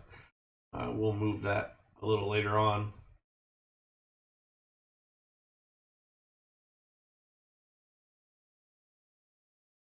Okay. So the next thing this one did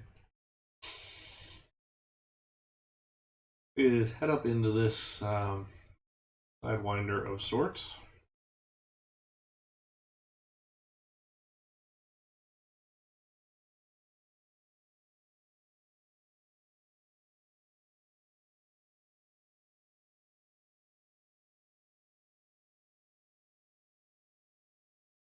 And then what I can only assume to be an airtime hill, maybe, which just sounds awful in the old arrow restraints. I like a good arrow, don't get me wrong, but I don't know if I could handle airtime on a horse collar.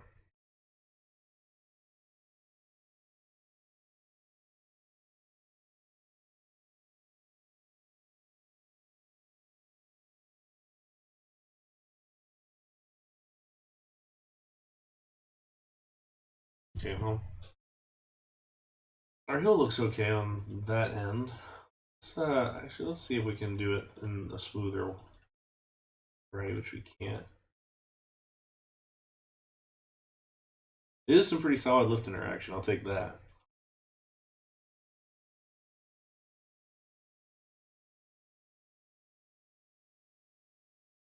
And now we're again going to do this sidewinder according to. And that's the thing, is it could have been just a normal hill.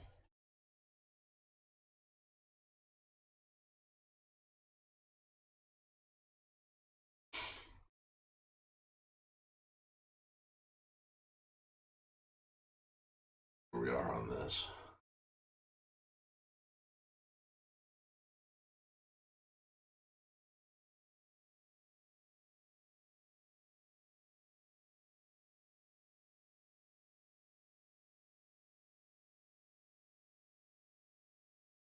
Okay, there's sort of a long sweeping curve here, and maybe it's a lift hill. We're not really sure. Like I said, I don't want to do a second lift, but I kind of feel like we've got to.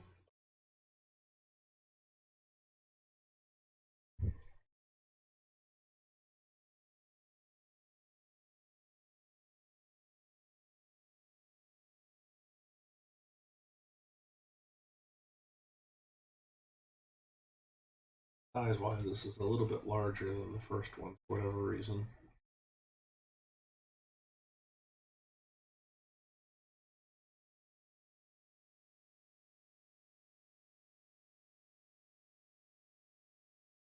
was gonna try and go diagonal down there.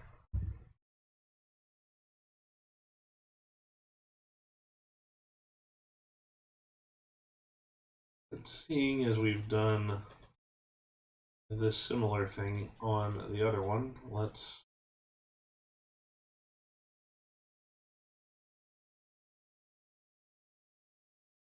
allow arrow to be arrow and do something weird.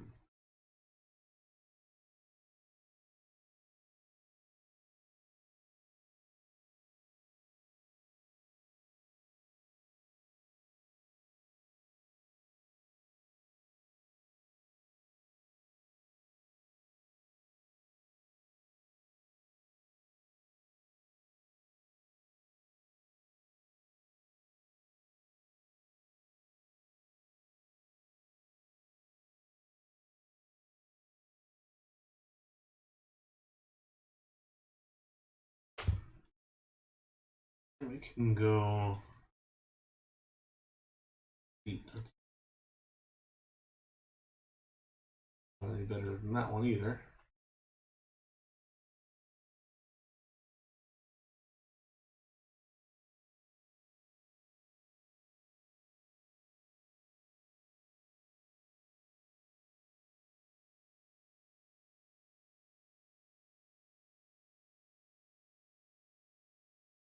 We might have lost the stream, perhaps.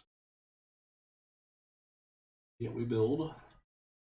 There we go. Welcome back, everybody. Sorry for the disconnection.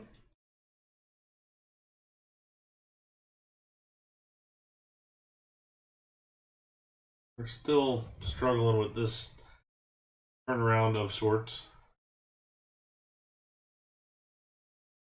But I'm actually more thinking I'm just going to copy what we've already done.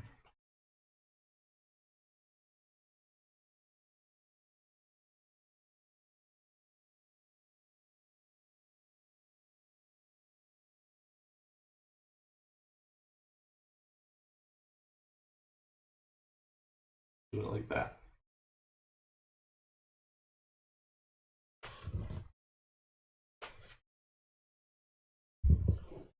Now this is pretty awful overall from the look standpoint, but we're trying to be sort of kind of close to the real thing.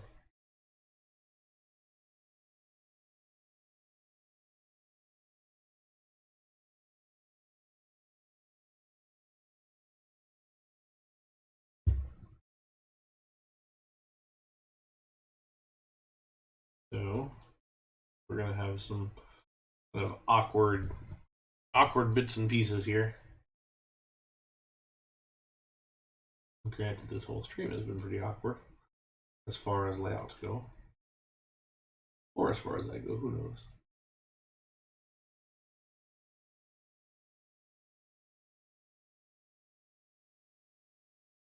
One, two. The corkscrews kind of look like they go in the opposite direction of the coaster.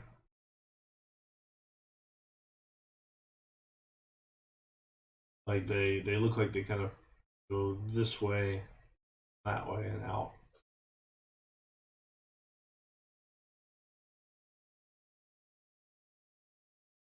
Kind of an oddball way to do things.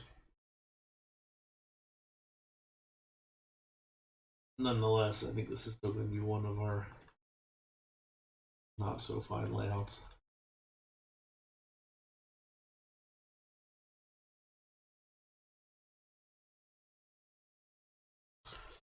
I always find arrows to be particularly hard to build because the overall look of the thing ends up wanting to be some kind of janky, but you also want to make it look at least semi-decent.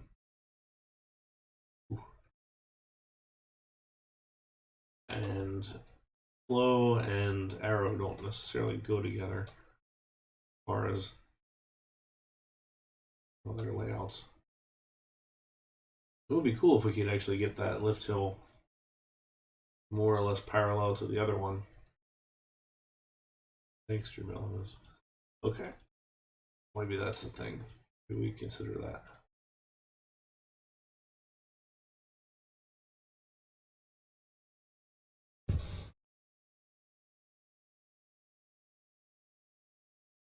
How close we were to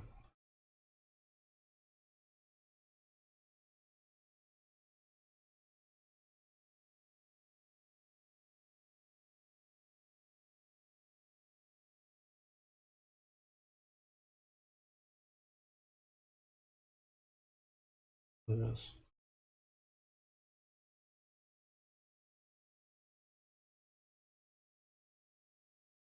It's not quite this, not quite at least level, but at least now they're in line, so it looks, I don't know, slightly less bad than it might otherwise.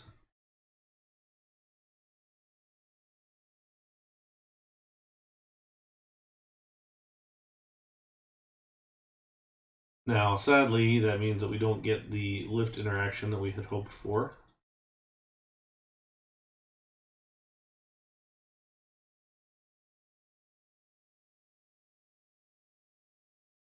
We now get an actual airtime hill, which sounds not great, but it's okay. I get 60, and this is 70.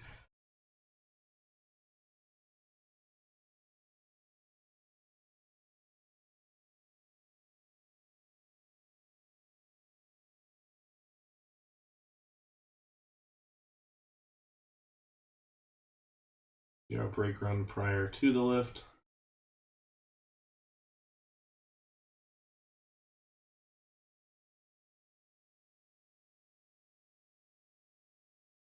One, two, three, four at the moment.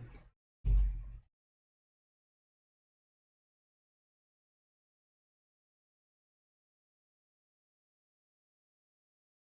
want to get that nice wide turn there going, so 1, 2, 3. If we're headed for here, 1, 2, 3, 4, 5, 6, we need to be there.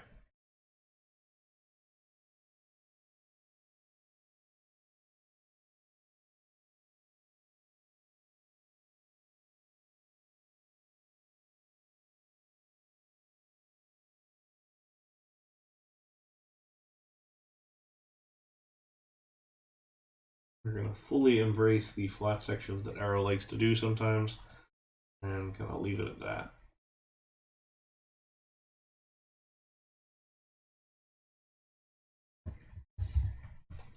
Okay, so at least we have parallel lift hills, and it is looking slightly better in that vein. I feel like the ride as a whole is just too tall at the moment.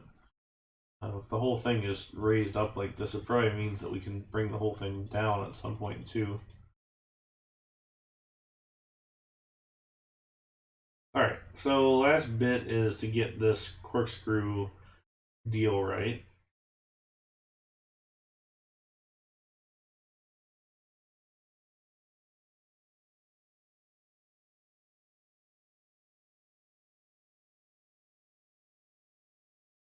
So it wants me to go in the opposite direction, but I'm kind of thinking we're going to do this one mostly so that we can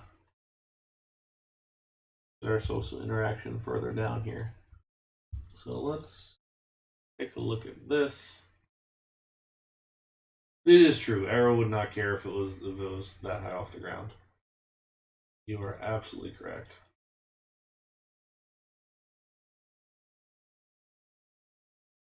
Oh, we're actually too far away anyways.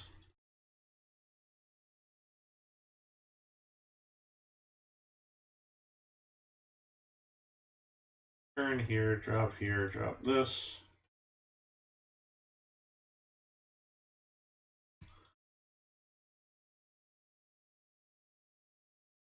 Another quality flat section.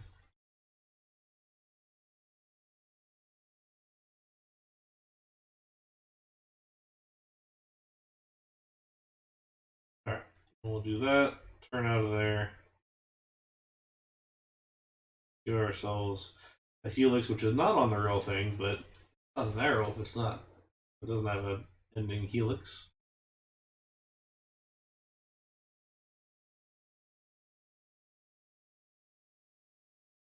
Well, typically those go up at the end, not down.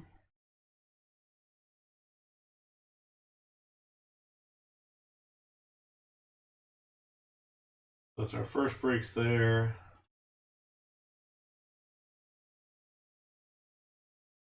There's sort of a pre-lift type section on all of these, on both concepts, even though they don't match otherwise. So I kind of want to keep that. All that, our brake run.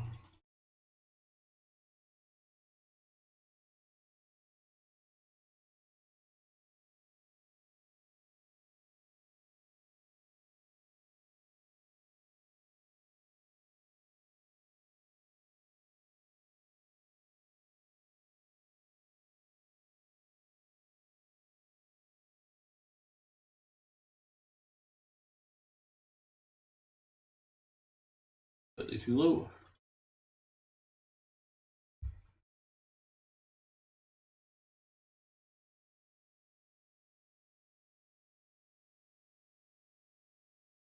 I do wish we could at some point be able to see the actual layout that was proposed, as to which one of those is correct. I mean, obviously the concept art is what it is and can be correct or can be not, depending on how things go.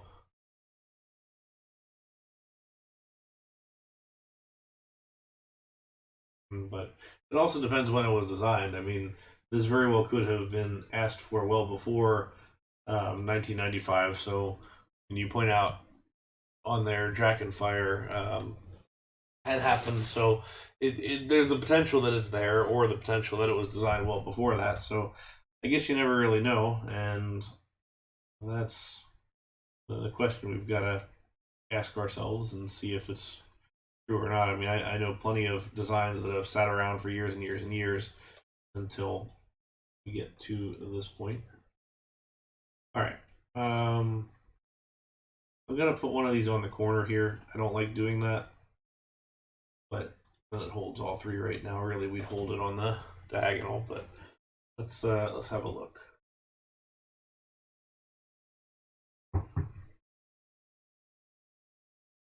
Remember right, Dragon Con's trains are dark green, dark orange, dark red, or yellow maybe.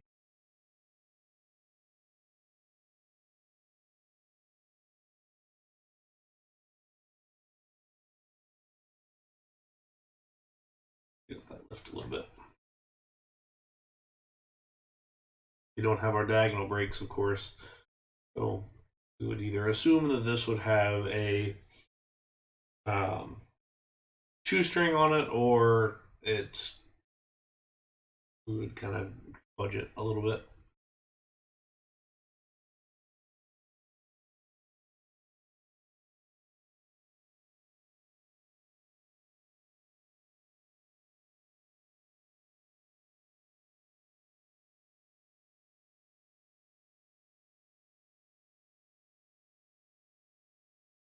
Although, you know, with a proper block brake there, there's a fair chance that this could interlock the loops at the same time, which would be pretty cool.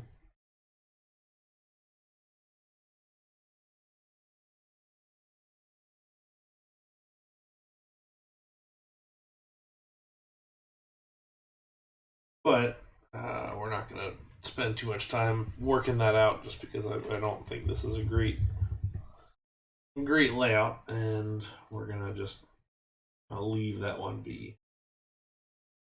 Was not looking forward to doing that one anyway. All right, so gotten through 4 so far. Let's get through 5, and then we'll take our break. next up is a GCI coaster that was proposed for Thorpe Park in England. You can see there, I think that's Samurai, the Mondio Top Scan, and this was up in the Canada area of the park. Granted, I've never been, so I don't know the full instance of that. We don't get a whole lot of information on this besides some bits and pieces, but what we get in here is actually kind of nice because we've have the loading platform, maintenance, brakes called out, lift hill. So we know that it's a diving left-hand drop, low to the ground, right-hand turn. Then based on the support structure, we're high up on that first turnaround, and a low climbing up to that camelback hill. Have a high-speed station flyby. We have a station fly-through on the way to the brakes, and then we have our maintenance area there at the end as well. So, not too bad, and gives us a little bit of information to work with. That's where we're going to start. So let's back. See what we can do here. This is going to be a lot of building in a couple of different spots at the same time, I think, so we can get some rides to, or some parts and pieces of this to overlap properly. So things that aren't going to move include the lift hill. We know that there is a track alongside the lift hill.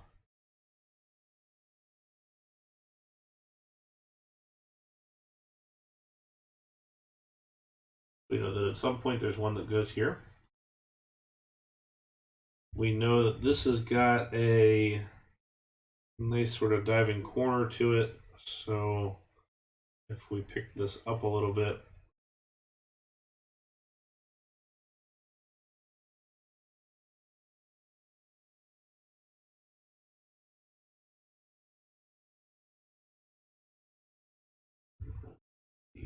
so we know that this is going to do kind of sort of something like that. So probably a fair bit lower.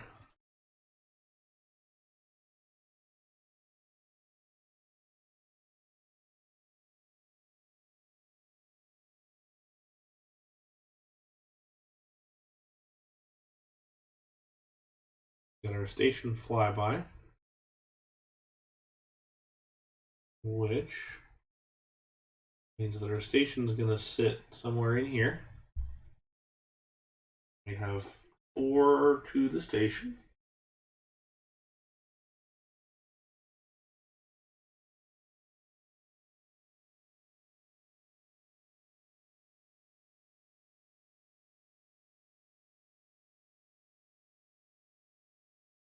And we've got a nice turn after the station fly through.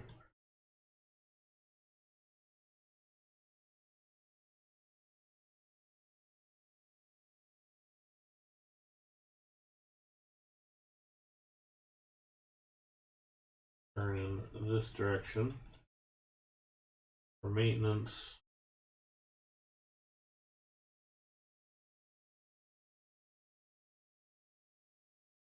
Brake run. Well, let's back up a little bit and build that station fly through. These are usually pretty low to the ground. We want to go this way. Or to the station platform itself, I suppose. You're really talking, say, 2 height or 2 height or 3 height at most above the actual platform itself. Kind of do whichever you feel.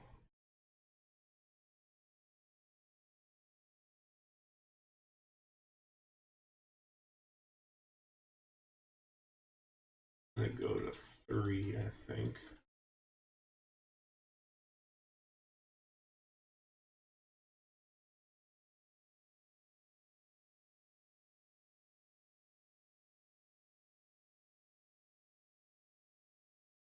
But we need to be able to get out from underneath.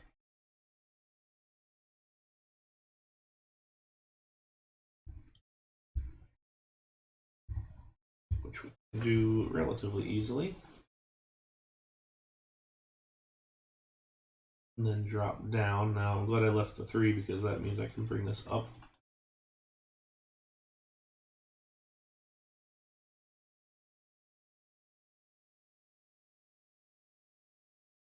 I want this up a little bit. What I like about this layout is it feels very old school GCI, which I like. It's got a lot of the sharing of structure and just a lot of the old school feel to the layout that I do like a lot.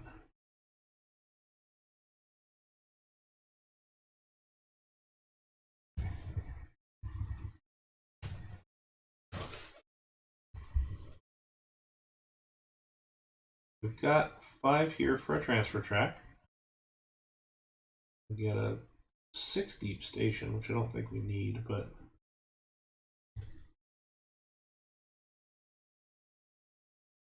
we can stick with that.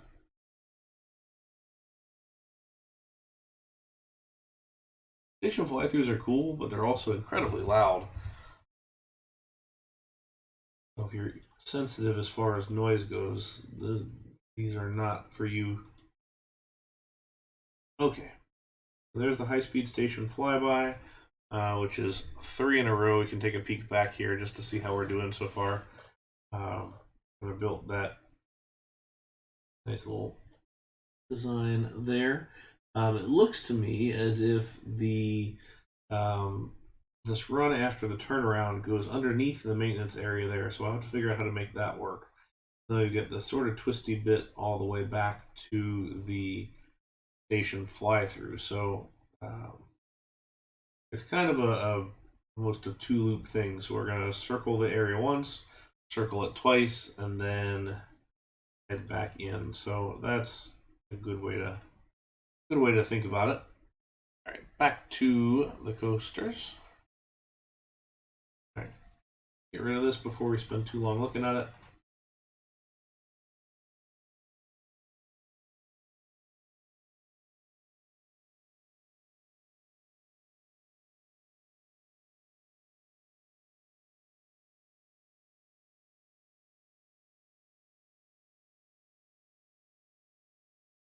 Okay, so this may be like a double down, perhaps. Ooh.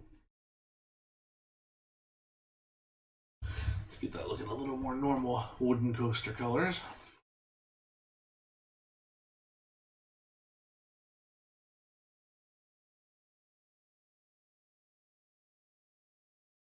How about this? We'll be going a little bit slower here, perhaps, so probably get away with that.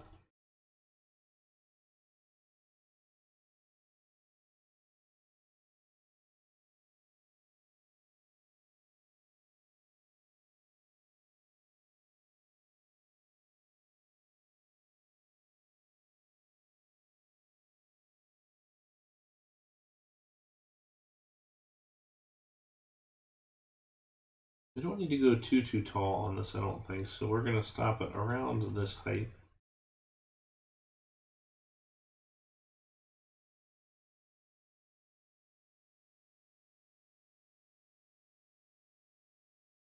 It does have the typical GCI steep into kind of curving at the bottom drop.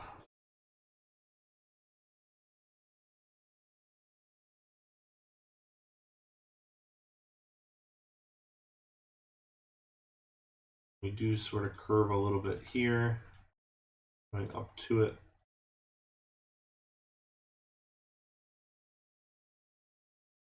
Oh.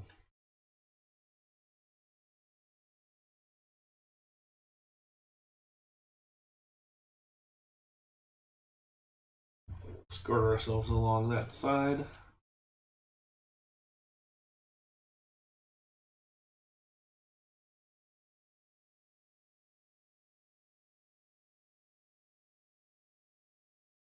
We got to get a couple of tracks through here, which could be part of the challenge.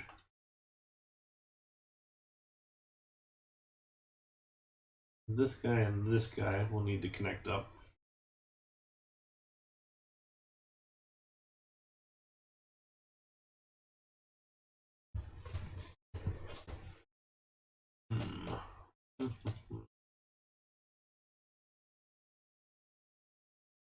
Actually, looks like a pretty fun layout. It's a shame that it never happened. It would be so much easier to just hop over top of, but I guess we can do that. Nobody says we can't.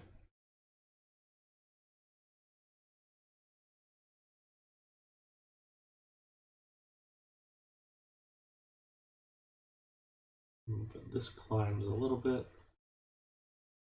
That whole thing looks like it's up above based on the drawing.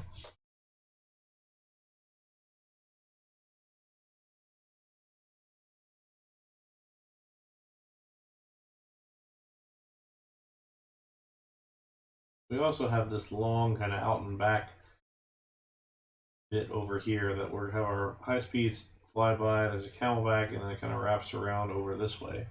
So the whole thing's pretty compact except for that bit there.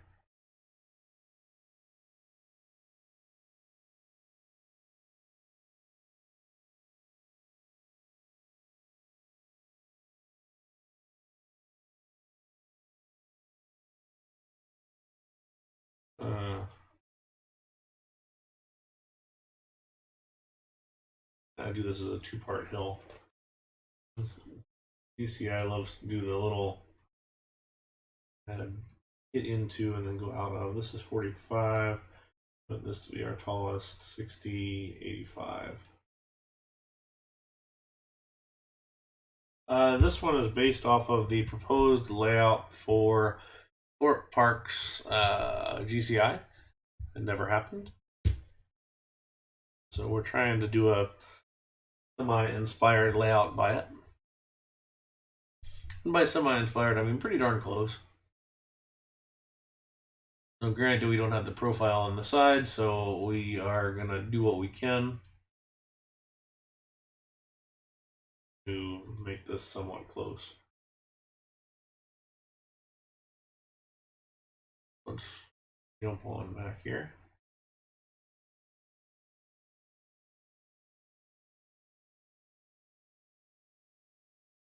Okay, so we know we need that, and then I set this up so we can kind of share the inside of this. We do have enough now, too, that we can go ahead and start testing.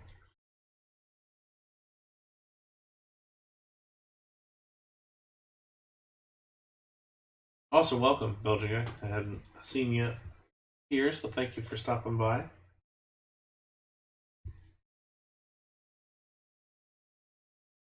Okay. Give this some airtime hill going on over here. Yes, I believe you're right, is that this ended up getting the axe for saw instead.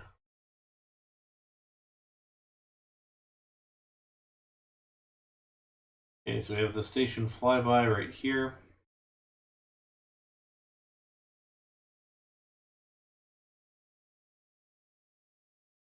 This sort of splits apart at the turn. Actually splits a little earlier than that, so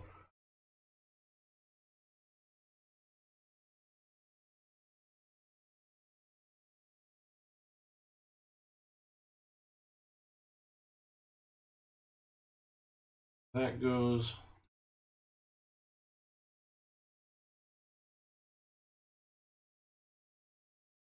Never like how far away some of these ended up going out to, but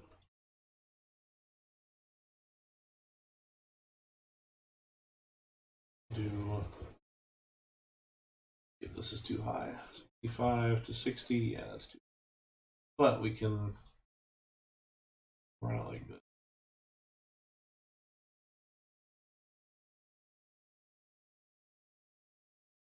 Get that classic GCI hill going there.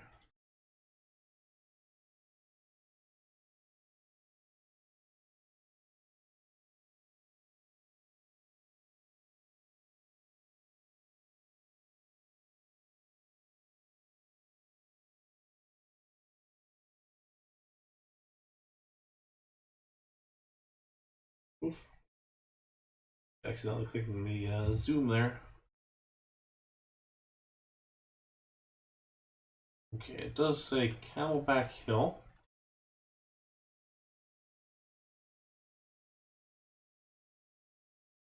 Which we can always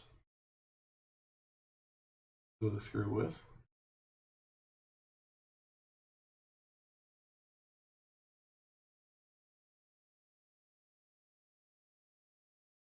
Our flat bit on top.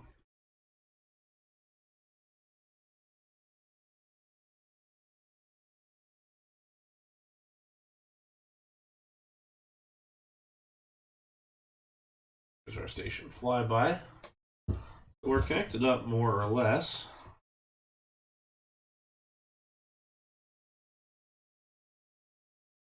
And now we got to get this guy back to the end here. So let's revisit this a little bit. Oh, again. Need to stop doing that. We're going to have to mess with the mast just a little bit on this one.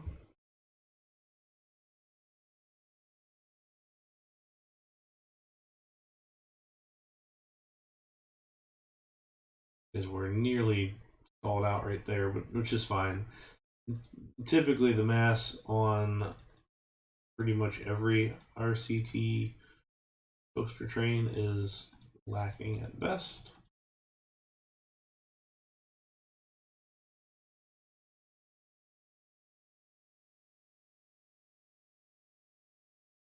So it's totally okay that we have some adjustments to be made.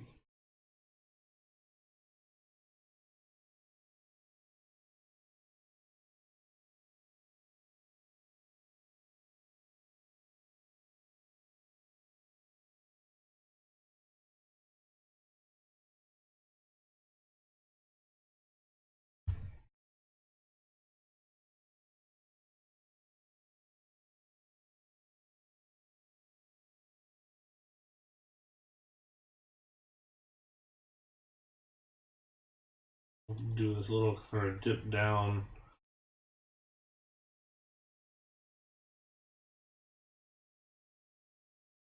Up. Okay.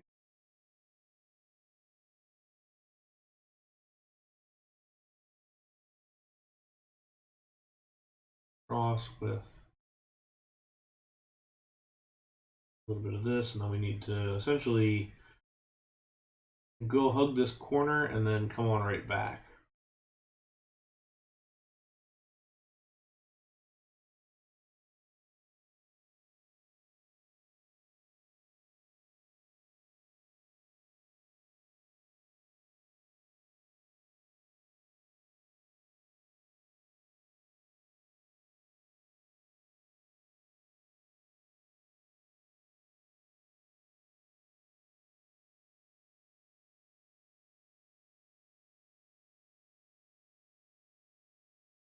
Okay, so we'll take that, curve it a little bit extra. There's a bit of a gap here between these two.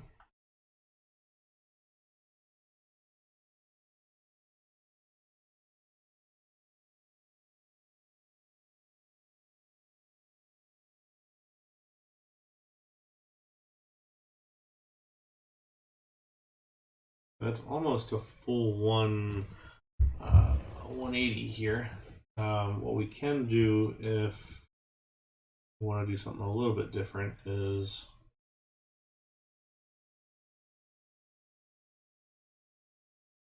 and make it go up just a little bit.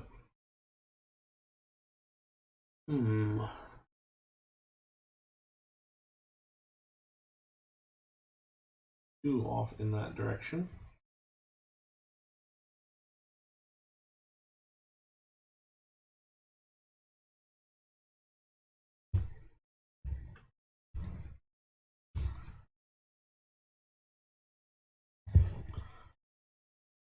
Real quick, lay this out.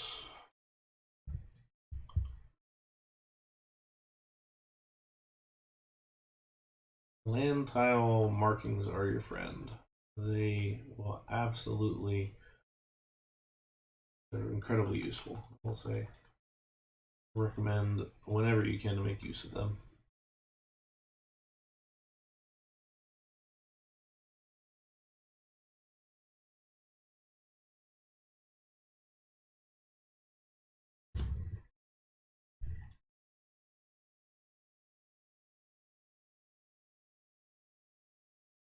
Okay. Rather than keep it flat there, then at least we've got a little bit of extra hill going on. And then it's not necessarily a straight shot back.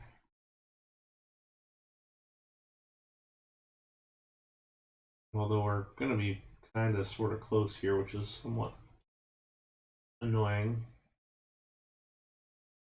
It would have been great if we could have hit on the other side. Because that overlaps, and I don't want to do that.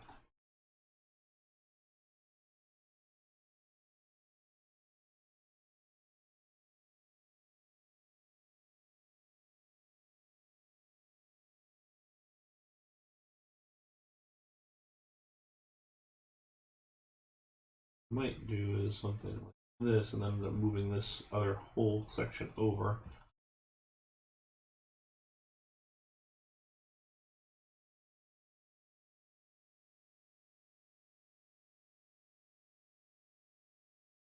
Which, let's see how that fits.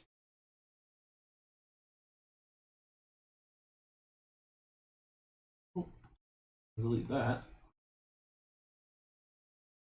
Delete this.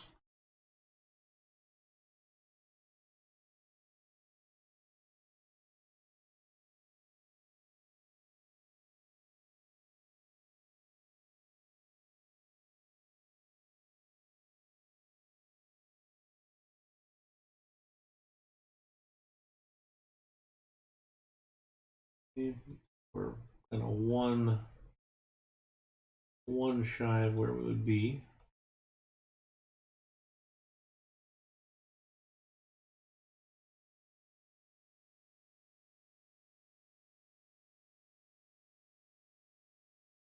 Ah, shoot. That doesn't work from a clearances standpoint, but we're close, I think.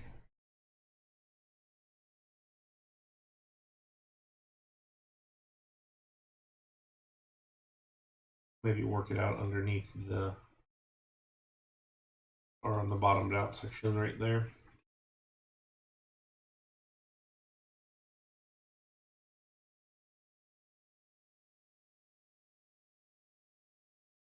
I don't really want to do that is the problem. I see where it's, I could just bring it back in, but I don't really want to do that. So 50, this is 45 over here. I'm not really thrilled about going that high either, but see what that looks like from a... Okay, so it's just one taller than we want it to be.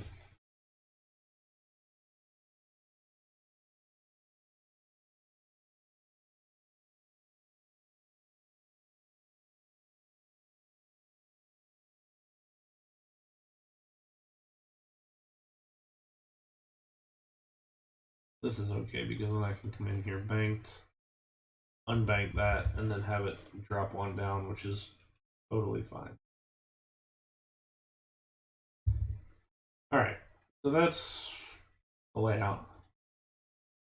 I think a little bit of smoothing here, always worth you're doing.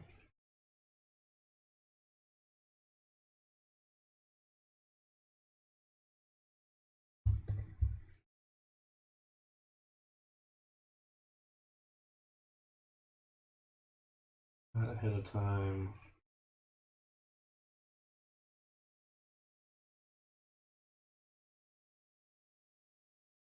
Hey, so we are looking at, here I'll jump back real quick. We are looking at this guy, which is Thorpe's proposal for a GCI in the Canada area that eventually became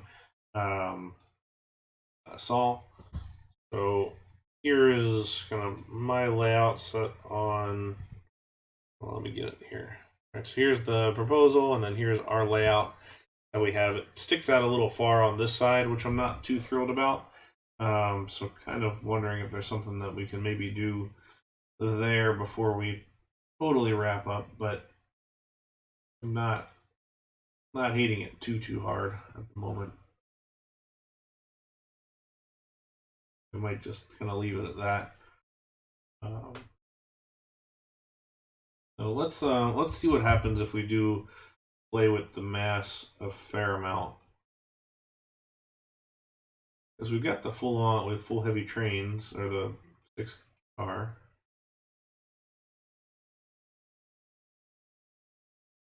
All right, we'll put the brakes here. Give us some block brakes. Again, we have diagonal brakes here. Your maintenance bay would be here. 3 sides. GCI maintenance bays are all the same. You have one straight track next to it, one empty section, and the whole thing slides back and forth.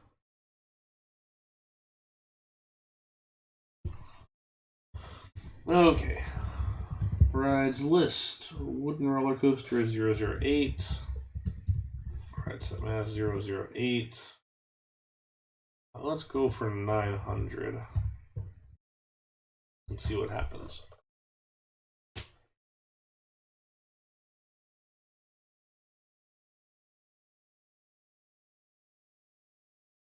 This was still not quite my favorite, but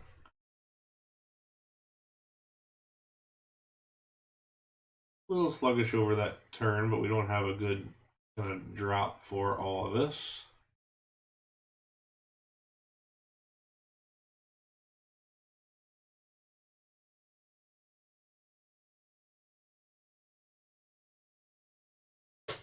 A little slow over that as well, but that's kind of okay. We're not too concerned on it.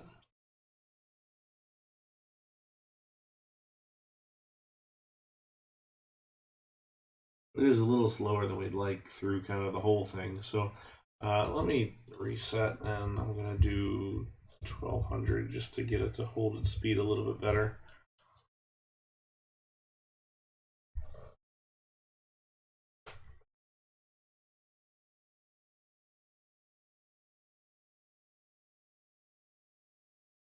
Again, the look of it is more important than the actual massing of everything, so I'm not real concerned about screwing with the massing as much as we are. I think that's okay. If it gets you what you want, if it gets the operational look. GCI's sort of signature hallmark is it never really seems to slow down as you get towards the end of the layout. So that's not too bad. So slower than we'd like, perhaps, especially here towards the end, and especially station flyby. What are we doing? 24. That's okay. That's okay. I think this slide could use some polishing, but on the whole, I don't think it's awful, to be honest. So we'll stick with that. See. All right. 5 down. But now we are going to move on to yet another GCI, actually. This is the last wooden coaster of today's stream. This was the Thorpe Park one that we just did. But we have this GCI, which was proposed for Morey's Piers. So what's interesting about this one is that it actually spanned 2 different piers and had some underground, or under the pier sections. So you can see where the ride disappears after the first drop there and on the return run. And here is a good overall layout of the thing. So you can see kind of where it's hit underneath as well. Double stacked on top of the lift hill. The lift hill's at the very top of this plan. And then just the way that it sort of wound its way around the whole site over here, kind of an interesting layout, squeezed pretty far in there. Somewhat random in the way that it kind of wraps its way around on this side, but still pretty cool. Signature feature here being this bridge element that crossed both of the piers. So we'll bring this one back up and take a look at this guy one more time. So you can see a little bit on this bridge. There's one long airtime hill here, and then it looks like a little bunny hop or two on the way back. So we'll try and do something similar, I guess, on that one, but not quite sure how this will end up. But let's give it a try. Okay. This would have been a cool one to see happen. Just Morey's is great. It would have been pretty neat to see the whole thing get made. All right, so station itself is here, and turn this way.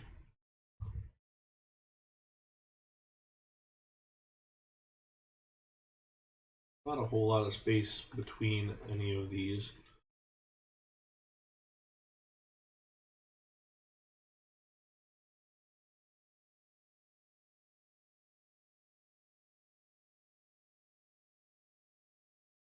There's our station platform area, and I can actually say this is realistic because it matches the overhead layout, even though it looks like a mess.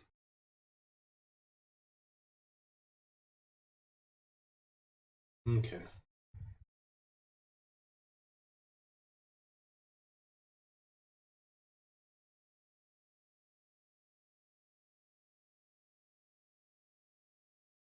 So we're going to double stack through the lift here. I actually want another straight section at the bottom. I think it kind of looks like it's got a little bit of a dip, perhaps, up into the lift. Now, granted, these corners would have had a little more elevation change as well, which I can't exactly do, but that's okay. This is all brake run under here. Not lift, all brake run.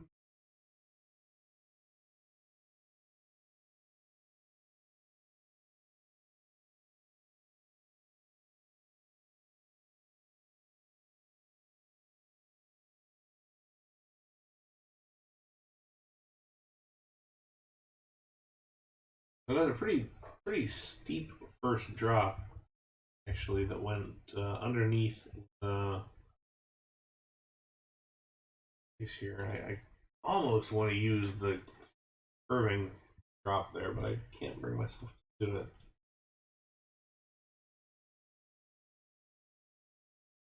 But just, if you're gonna use the steep drop like this, you got to do it first. So it have to be up top and then straight down like you would do with an aero coaster, like one of the big mega loopers.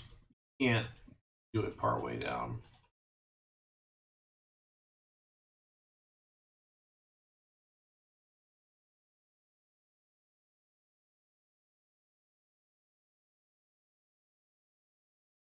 You can always drop it a second time. Say that you can go back down steep again. It's going to look a little funky perhaps, but it is doable to say that you could go that and then down, but it's going to be a sort of weirdly shaped hill overall. Okay, so the first bit of this coaster is actually underground, which kind of makes me wonder if I do one more steep here and then go like this. And it seems that it's also a little bit like an S bend of some kind here. So let's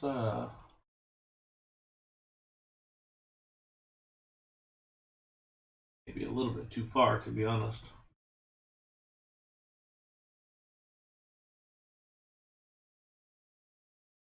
Actually doesn't change a whole heck of a lot.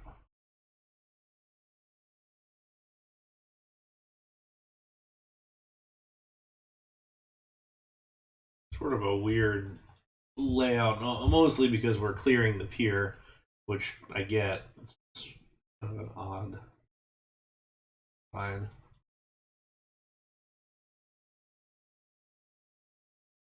We'll call ground level here pier height.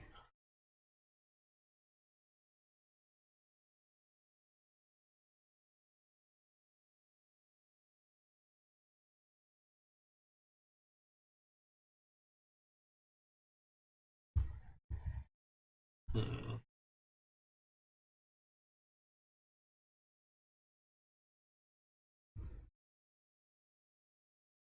Looks as if, according to the rendering, the last bit sort of pops out at the same place, but maybe kind of dives down ahead of time.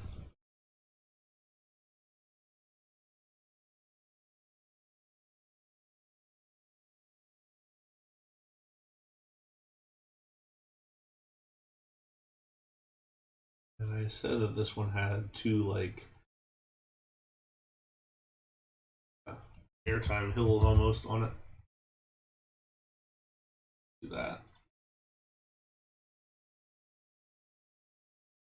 From what I understand, actual ride hardware arrived at the park for this one.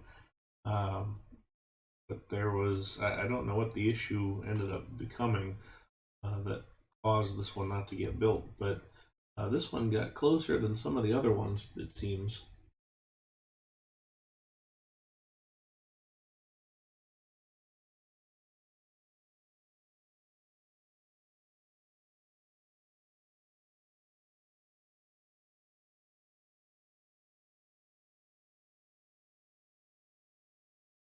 So we are going to get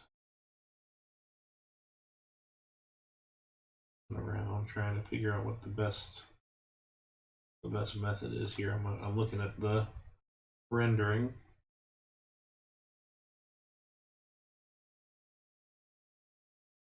These renderings also don't quite match.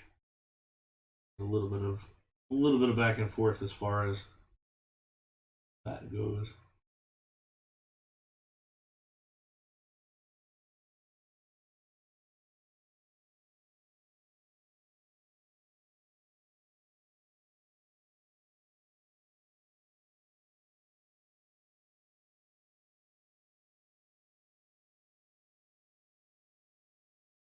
Because we kind of have this, we'll call it like a T-shaped out and back layout.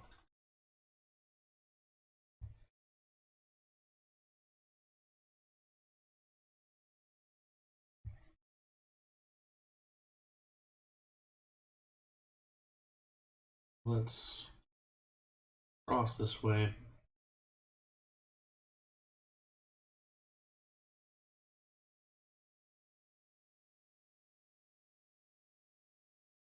Drop down, but only a bit. I mean, only a bit.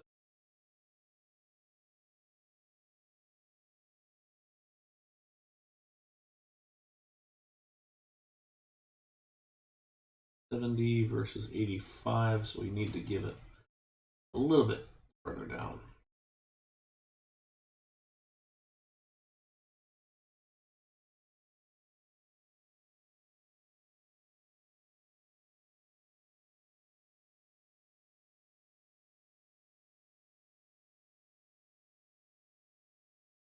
Okay.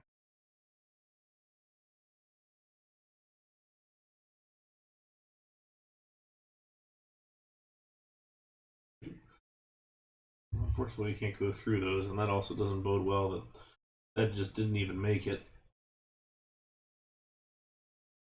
Let's scoot that down just a little bit.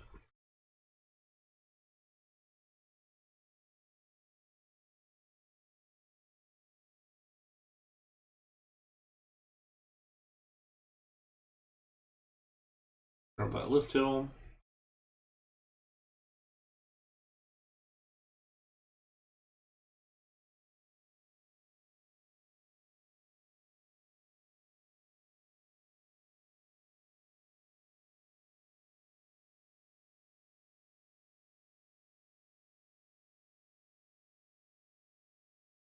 Look at it this way.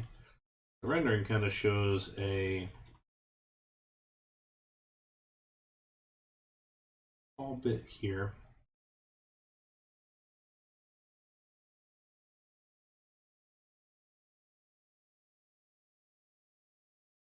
And gives a little bit of an airtime hill up high.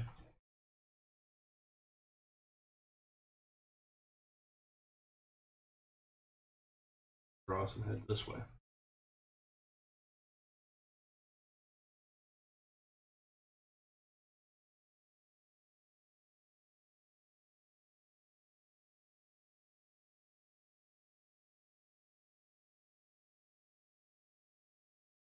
What I'm debating is if I want to go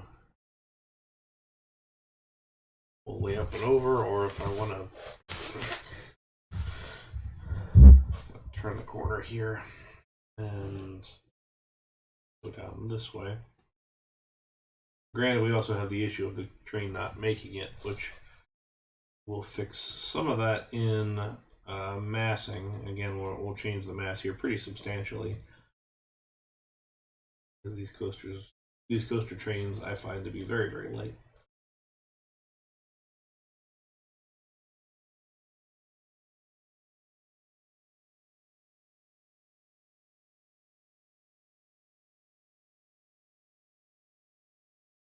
Do that and kind of cross over excuse me, the other bits.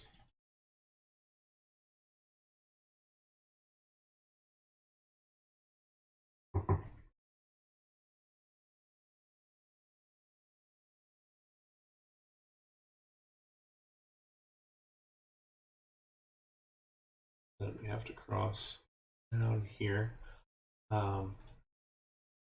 Mark out too, just for the sake of what we're building, kind of where our pier is.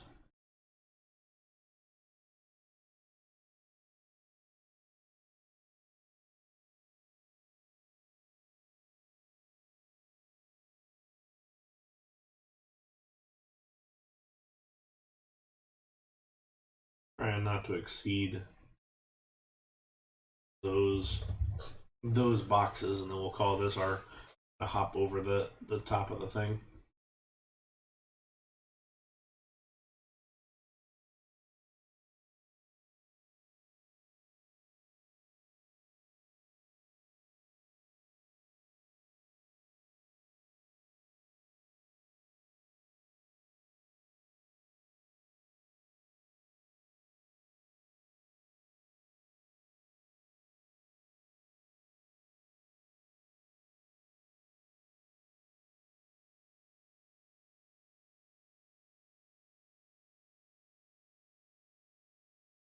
A little crossover move here. Try and get to our following along with the other track. Always like trying to get it to line up just right if we can.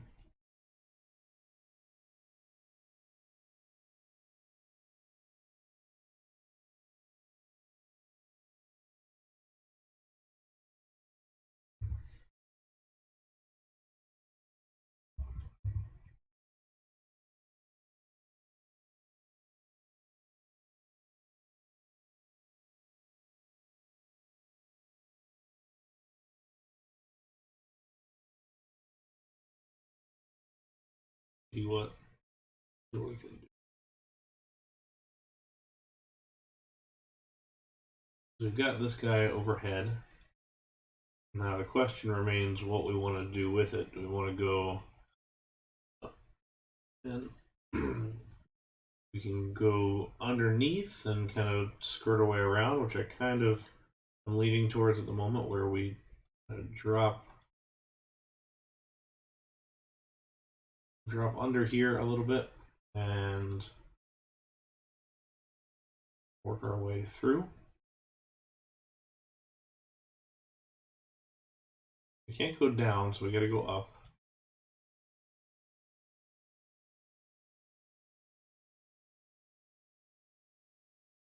Which is fine with me. So we can kind of circle around this way.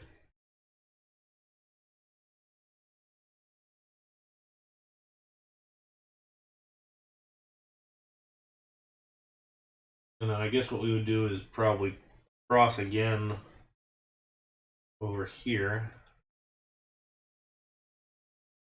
I've never been a huge fan of the back-to-back corners like this, as they come together. It seems like you want to nest them instead of kind of put them opposing.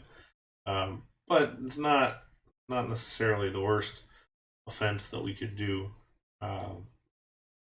It can work. The other option is to go up and over, cross this way, and then kind of wrap it around, maybe. Better option.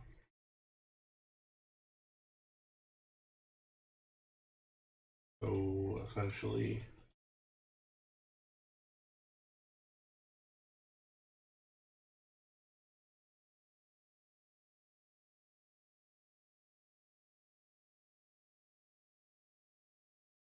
this.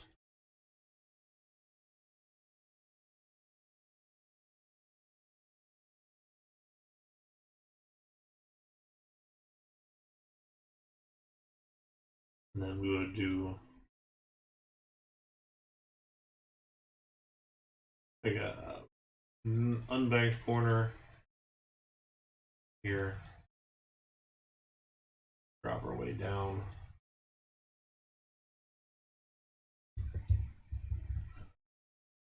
That way we sort of get this T-shaped out and back layout. Kind of come back through, and then we've got our bits and pieces here. Let's bring this down.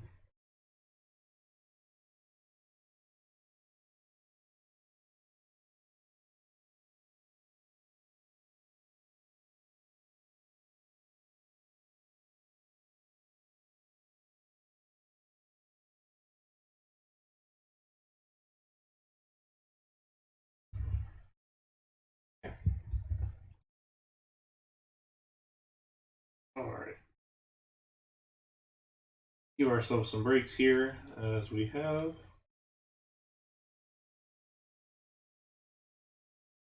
A funky station area. I kind of like.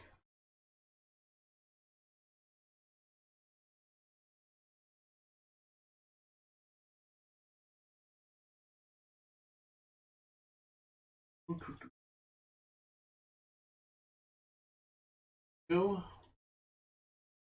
Give ourselves 2 trains. And let's see here. This is number 11.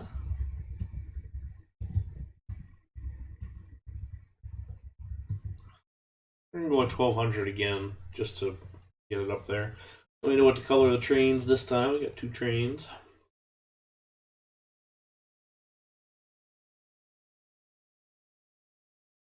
I might also consider revising the hill to be just a little bit different, perhaps. There we go. I'll put it over the top.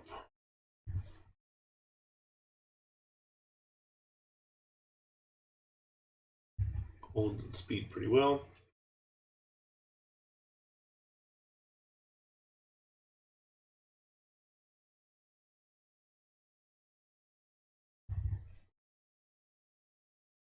And then comes it. So okay, that works. That works well. Let's adjust this just a little bit. I want this to feel at least somewhat like a bridge. No ravine flyer, but it's still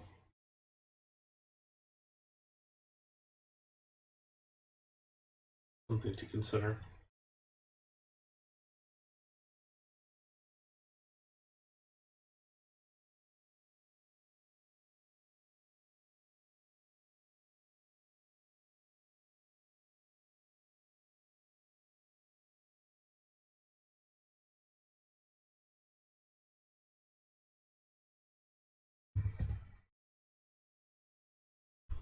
All right.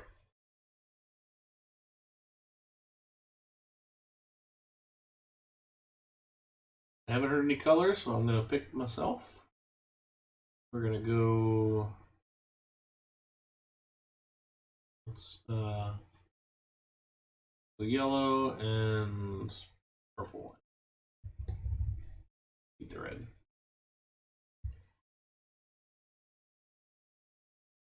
Yeah, the station stuff is a little bit funky as far as how it fits in there. But, you know, when you look at the real thing, it fits pretty darn well as far as it's doing the same thing as the station shows here.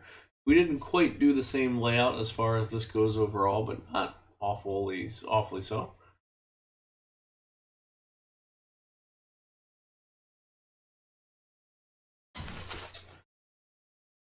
I think that's enough to call it a success, or at least a completion. All right, let's cruise through these. We're heading into our last hour, and we still got 3 to go.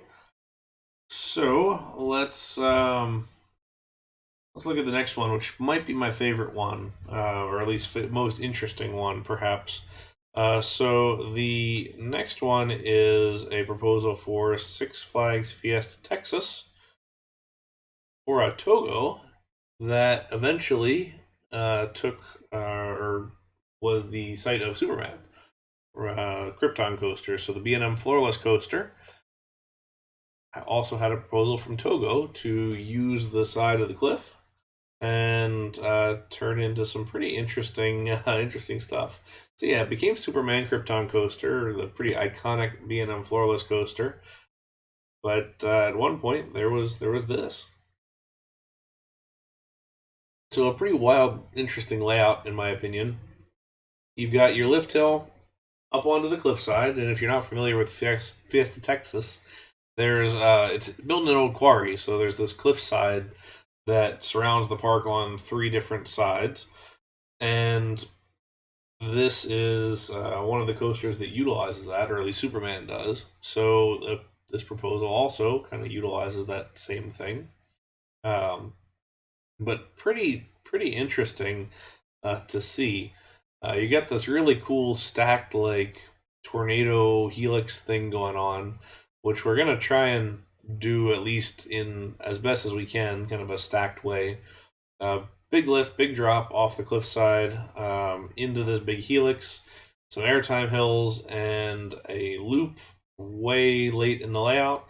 An underwater splash, it looks like, so an underwater tunnel perhaps with some splash bits, and then more helix at the end, and back to the station.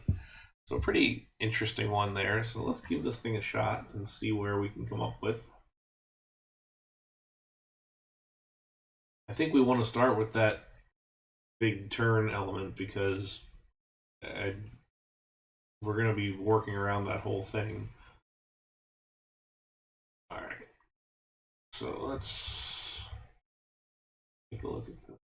Oh, and actually, I should show also. I found this No Limits recreation that somebody had done of it, so it kind of gives you a better perspective if you couldn't follow before.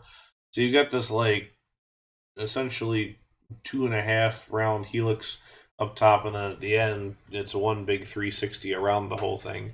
So pretty cool overall.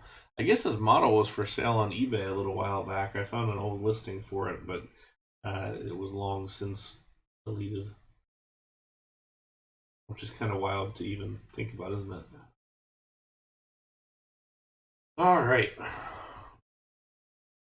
So, oh, Marcel. Well, welcome in, everybody. Wow, this is my first like big raid. Hey guys, well, welcome. Thank you very much. I assume you were playing some RCT as well. Welcome in, everybody. My name is Brian Andrelczyk, and this is Andrelczyk Amusement Academy. I am a real-life theme park designer who likes to play RCT too, and every, say, 2 weeks or so, we pick a topic and build 9 coasters that are based on that topic. So today's pick is proposed but unbuilt coasters. So coasters that were picked at one point and or designed at one point and got through some level of either design or engineering and never got built. So we're looking at stuff like the Alton Towers Schwarzkopf Speed Racer, which was a real thing.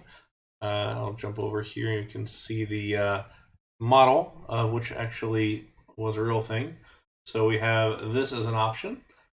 potentially. So yeah, we're checking all this out. Thank you everybody who's following. So thank you Wobatron, thank you Trebansky, thank you Cisco Disco One, thanks Marcel, IX Heart U, Taku 360. Man, you guys are killing it. Merturn, thank you everybody for all the follows and everything. I do have a YouTube channel. That's where I post most of my stuff, including ride reviews and tutorials and things like that. So this is the streaming I do a little less so, but I do want to do a little more of it. So yeah, thank you guys for coming by. So yeah, let's roll through here and I'll show you what we've done so far. So like we said, this is the Alton Towers Schwarzkopf Coaster. So we built one here, not quite the same layout, but we did do the 3 lift hills. We're doing proper block breaks and everything else, and we set it up so it kind of more or less duels itself, which is pretty cool.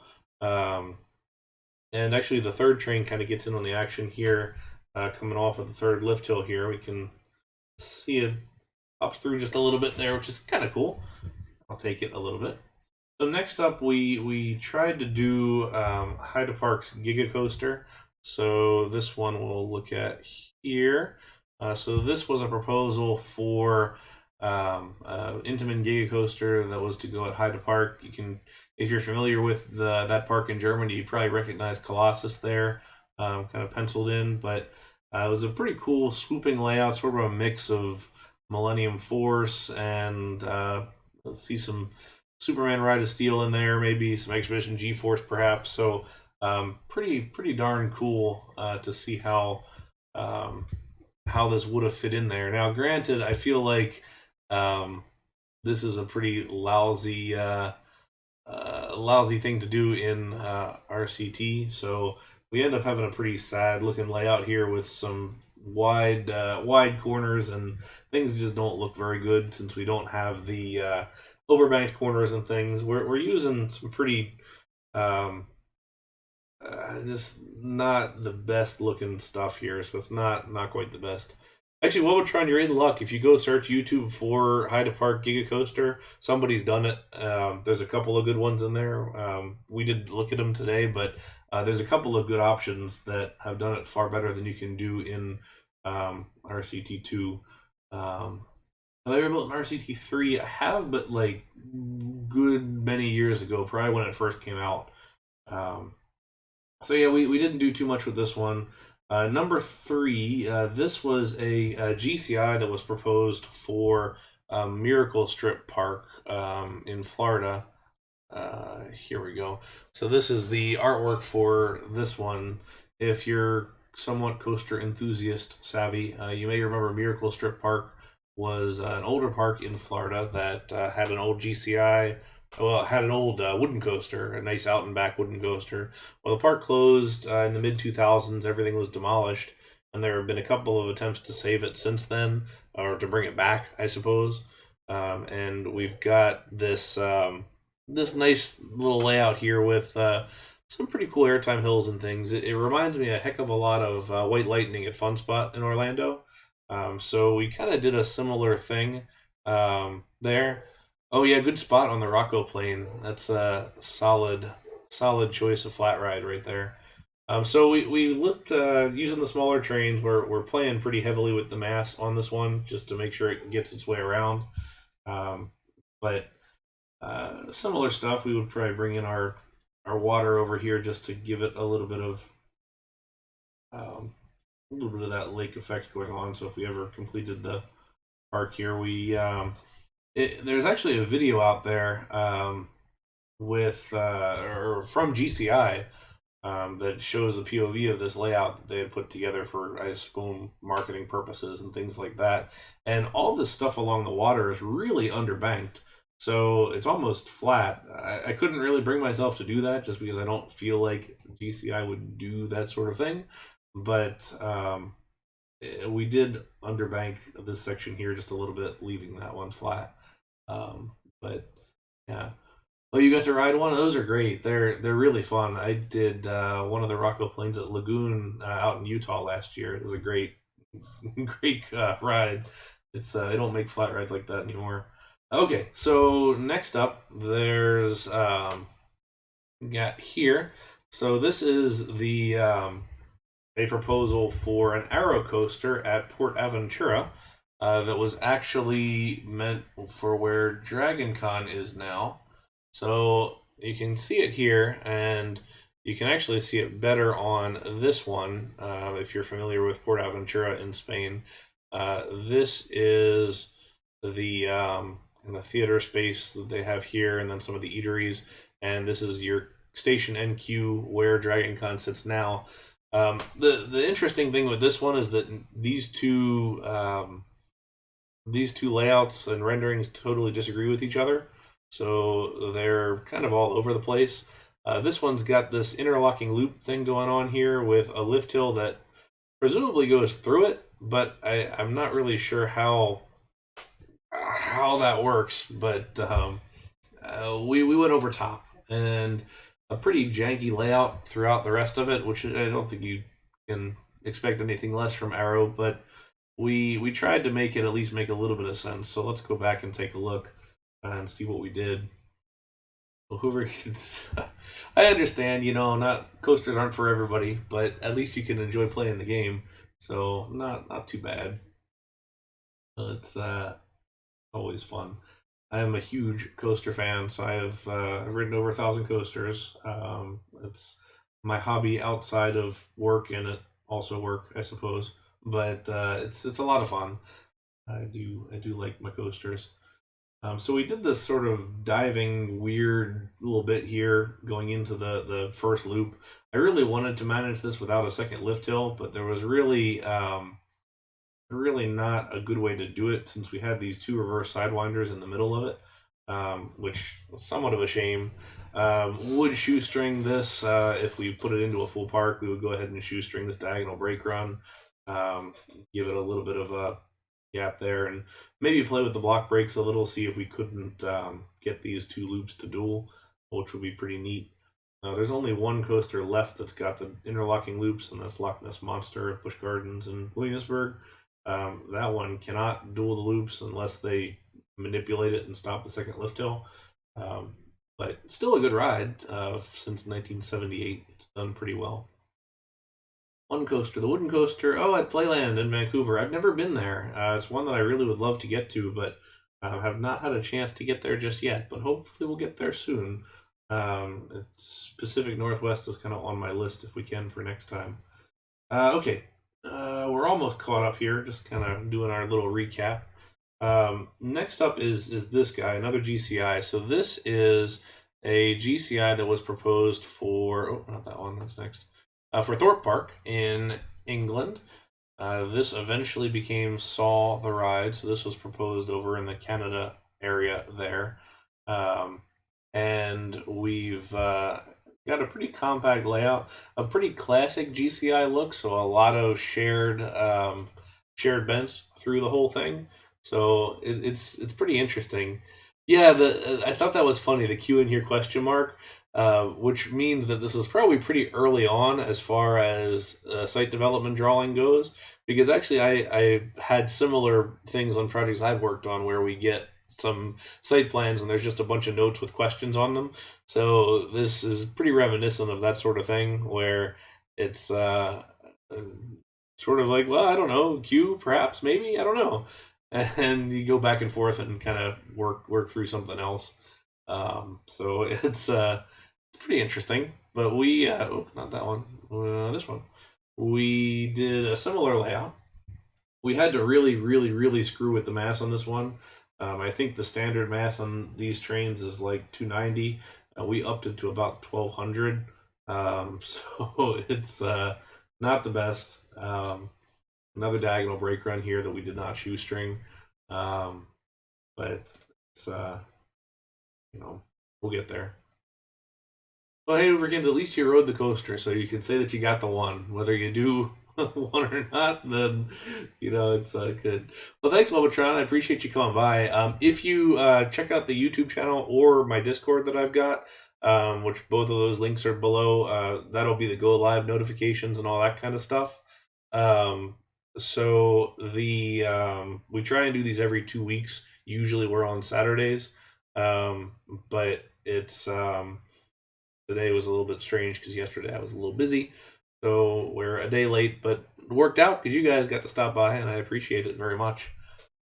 Heard someone using a real. Yeah, I actually play with the mask quite a bit.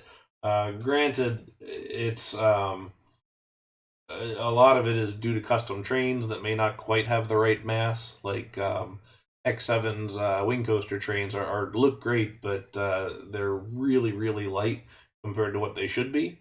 So I use the mass to get a proper layout for it. So I really prefer in the end to make a layout that looks correct and is about proportionally right or so, and then adjust the trains to kind of fit. So we were struggling at best to get through this layout initially, but we're we're in a better shape now. I do need to set all of our timings and everything at some point so we don't stop on the lift hill, but that's not something I typically do here. All right, so the last one before we jump into the new stuff is this guy. So this is at Morey's Piers in New Jersey, and if you're familiar with that park or parks, I suppose it's like three separate piers all on the beach.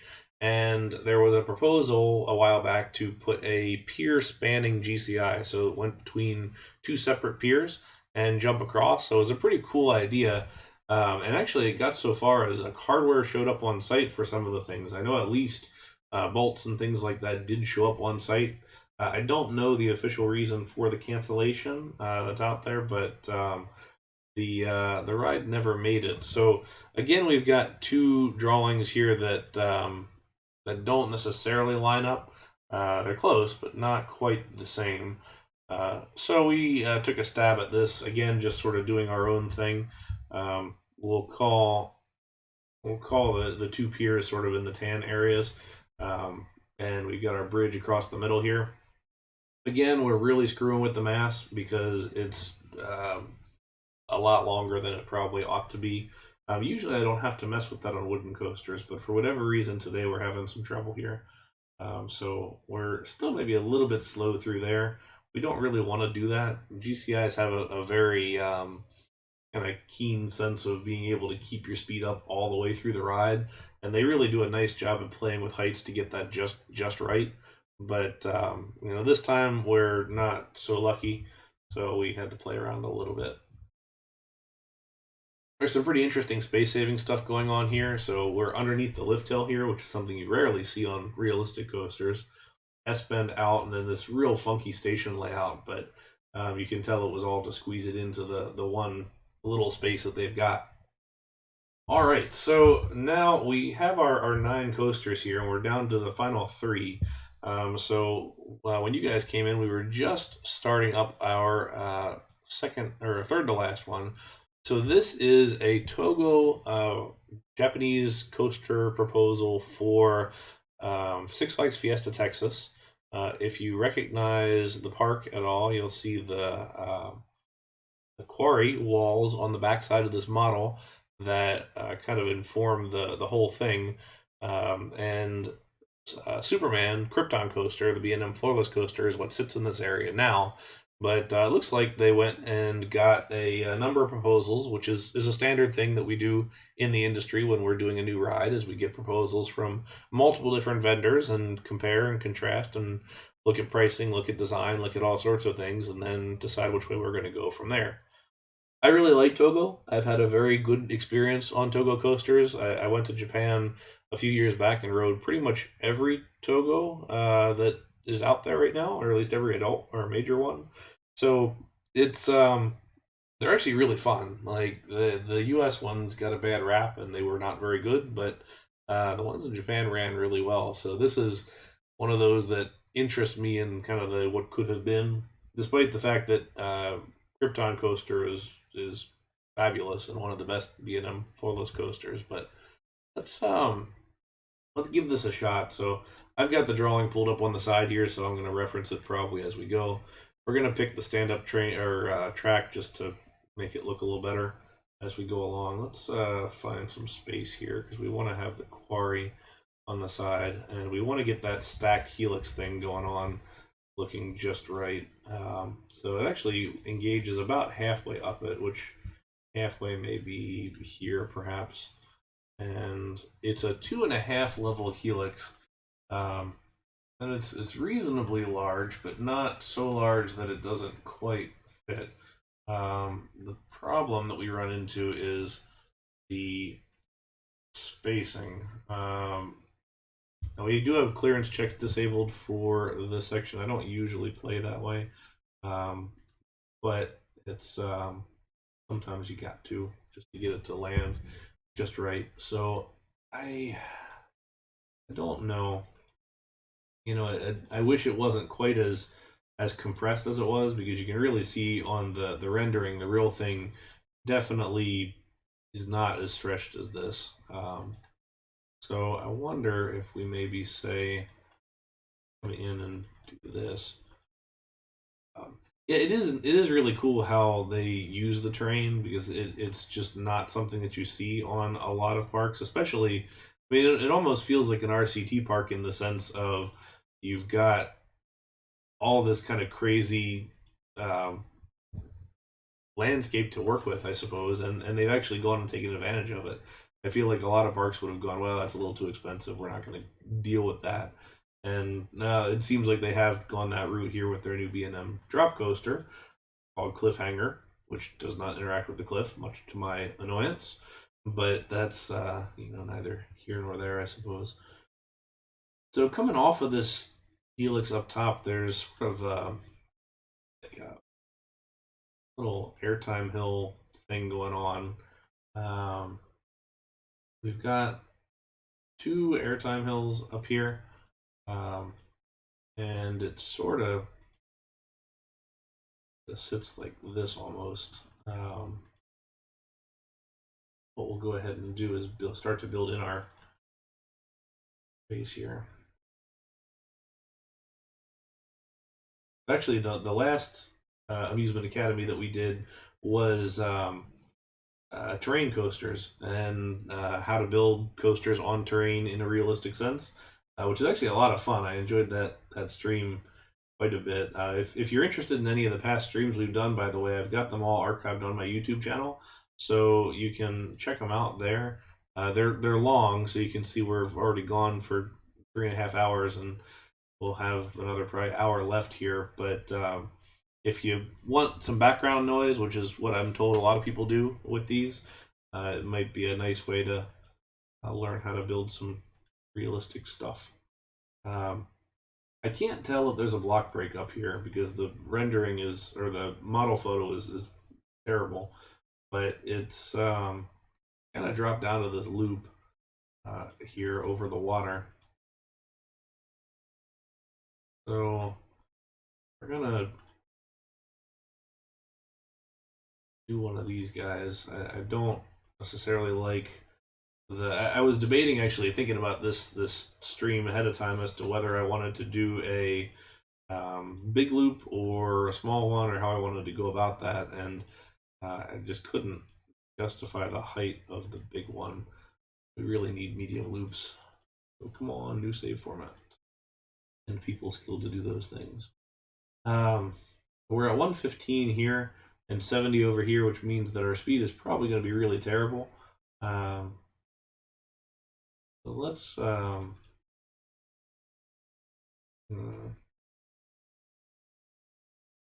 of want to hit our lift hill diagonally also, which I didn't necessarily want to do, but I wanted to have one of them diagonal and one of them not. Let's go ahead and do something like this. And just for the sake of making this look better, we're going to bring this forward, not the whole way, a little bit.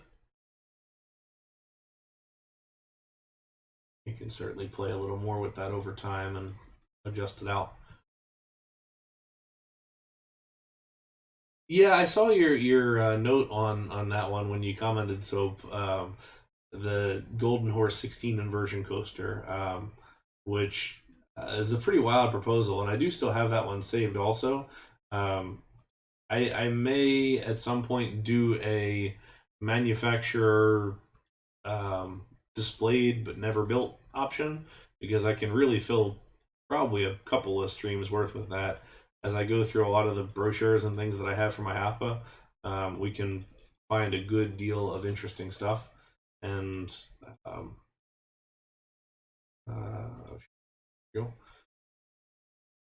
and actually, with IAPA coming up here in a couple of weeks, actually, it's not too far, we'll have some even more probably.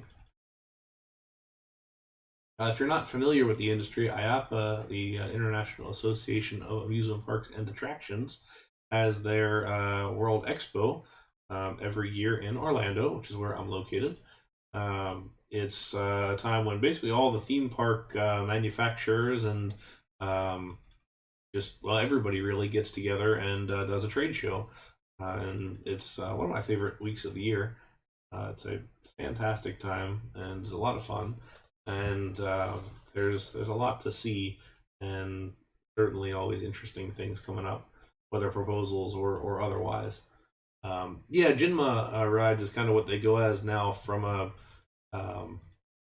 naming standpoint. They kind of have a couple of names. So Golden Horse has Jinma rides and Golden Horse, and then they also are known as Noble in Europe. They opened up another LLC, or I guess the equivalent of that in the EU, and they are operating out of that now for their European base, which I think is pretty interesting.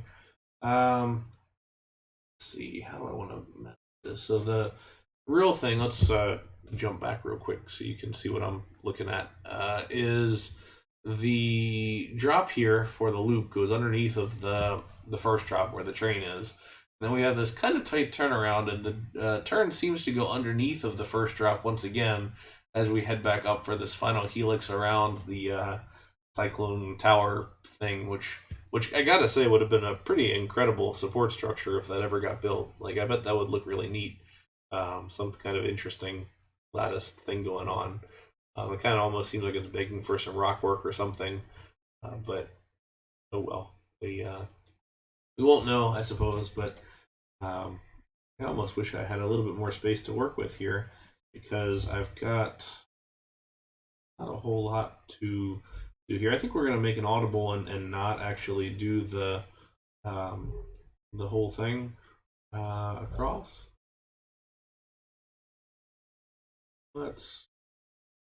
That may become a flat corner here depending on how bad our G's look. Let's see. Okay, so we want to get the large pieces here, I think. So let's. Here, so we want to be here, here, and oh, not that one. Here.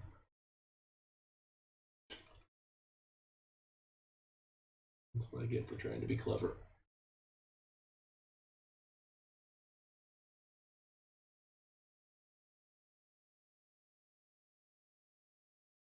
You'll notice I also leveled out the lift hill really high up, just because that lift was going to be well further back.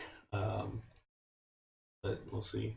Yeah, the Golden Horse tilt coasters were intended for.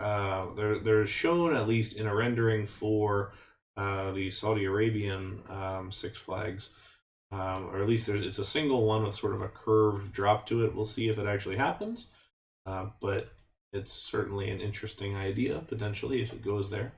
I'm still not yet convinced that the Saudi Arabian one's going to fully happen. Now, granted, they do have track under fabrication for various things, including their giant Intamin thing, but we'll see once again if it actually happens. Not yet convinced, but over the years you learn to be pretty skeptical, because, well, you just do. I have seen more projects killed than have survived, unfortunately. Annoyingly, we are right in the middle of this running into this thing.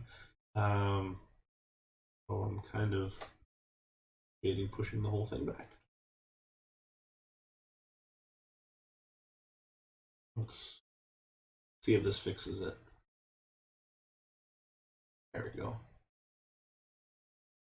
And then I'm gonna just Or I guess I'm not. I was gonna drop this down. See if I go flat.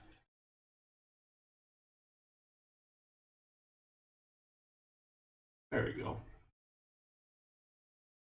I just gotta get this guy out of here. Give it a couple of little instances of hills. Get rid of this flat section at the top of the hill, put it at the bottom. There we go. All right, we're cruising. We're almost there. So looks like the ends just kind of went a little bit back and forth. It kind of looks like it passes over top of this guy here, which would be interesting. But it also seems at the same time kind of like it parallels. So we're gonna just leave it at that.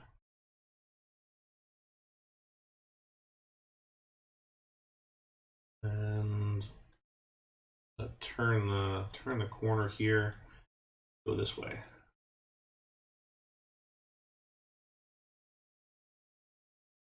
How close do we want this to be? Actually, there's like a lake in the middle right here in the rendering, or in the model, I suppose. Rendering.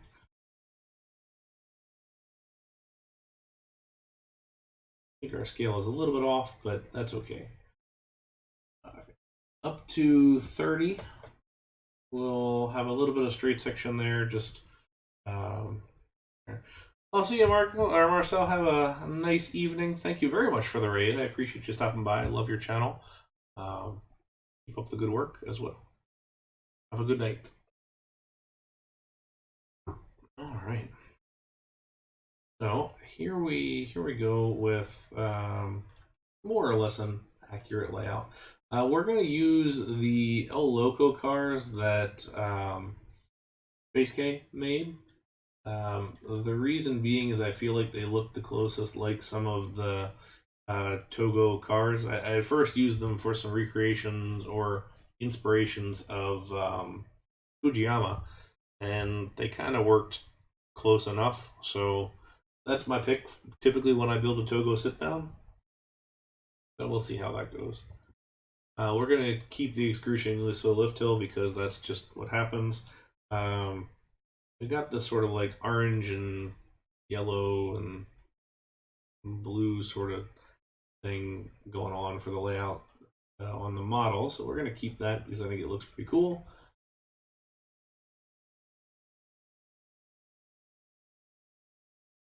All right, let's see how we do pacing wise.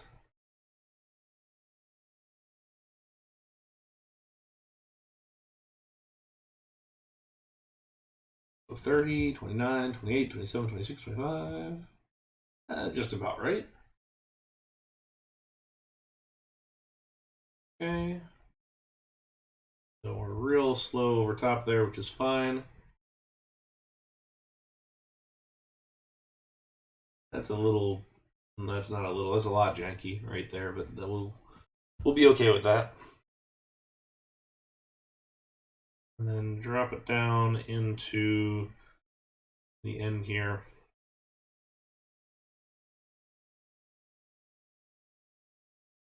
All right, so that's not too bad. Let's well, actually, let me give some breaks first, and then we'll see what the ratings look like. I know this is probably sacrilege for those who are coming from Marcel's channel, but I don't build for ratings. I honestly just edit them to be whatever I need them to be, mostly because it's just not something that I worry about realism-wise. I'm not building parks to operate for the peeps. That said, I still am interested on occasion to see what they turn into. And it's also a good indication of if you've done something really stupid from a G-force standpoint, but typically you'll be able to tell that well ahead of time. But I added a second train. Yeah, I didn't. There we go. All right, let's roll. Speed this up and see how we do.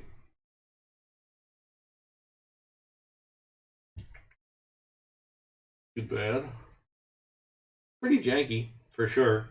I'm not sure if I want to leave the this banked section or the climbing and diving turns here in there or not. No surprise based on the intensity and nausea as to what it is. That's not the worst. Um, but you could pretty easily adjust that out. Um, as an example, so we're at 932 intensity. If we went in here and did that, I bet you it's going to be less.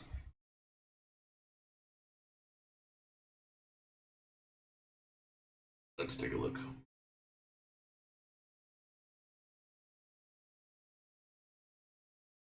Yep.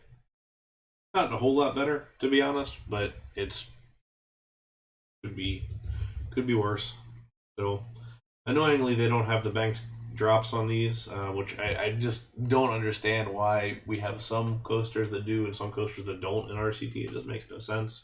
But it is what it is, and that's sort of what we're left with. So let's pick this up a little bit over here. Let's do a little bit of that, a bit of this, and oh, good point, Zara. Actually, you're darn right. It doesn't.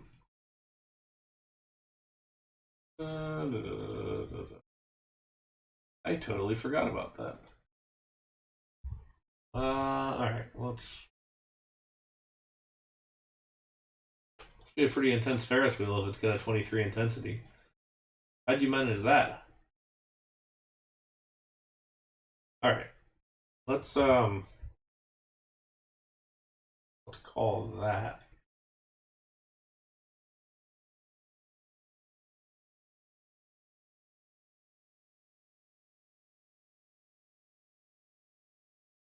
Alright. There we go. I don't know, because you have the wooden coaster and things, and the B&M coasters that have the banking on them. I would love to know the decision making process. I would like to ask Chris Sawyer someday, so we'll see. But all right, so we're gonna continue on with our two remaining, just so we can end at a reasonable hour. So next one up is not that one. Next one up is this guy. So this is a pretty interesting concept. If you recognize the site plan, then I'm very impressed. But this is Southend Pier in the UK. I believe Adventure Island is at the top of it right now, or on the mainland from it. So it's one of the longest piers in the UK. And there was a proposal at one point to build an arrow looping coaster over top of the pier. So pretty kind of wild concept. And if we look at the next option here, you can kind of see it. It's a pretty substantially tall coaster, giant loop, a big sort of overbanked corner here, this big Immelman thing, a helix, an airtime hill, a batwing, and then there's what I can tell from so far is three corkscrews. There's a first one, then like a helix, and then two more corkscrews after it. So it's a bizarre one, and like Soap says, it was entirely over water. So it wasn't ever approved because of sight lines and cost. Nobody could raise the money for it, and also just in general I think the practicality of the whole ride, it didn't make a whole lot of sense. So not totally surprising, and by not totally I mean not at all surprising that this didn't happen. But it's pretty odd. Um, yeah, Desert Nessie, you're right. It does seem kind of like it's gonna lose speed fast. I'm surprised at the height of the Batwing compared to the rest. It looks like there's a mid-course break after the Batwing, but I don't really know how it kind of sits in there. Um, Now, weirdly too, if this drawing is to be believed, and I don't think it is that it would be a roll drop like a wing coaster, because you can see the loop there kind of underneath the lift, wrapping around to the Immelman. I don't see that happening. I really don't think Arrow would be, even Arrow, who was like the pinnacle of innovation. I can't see them doing this sort of thing. So I just have a hard time believing that that's what's going to happen. So we're just going to do a traditional Arrow drop on this thing. But yeah, it's kind of odd. It could be a short train. I don't really know.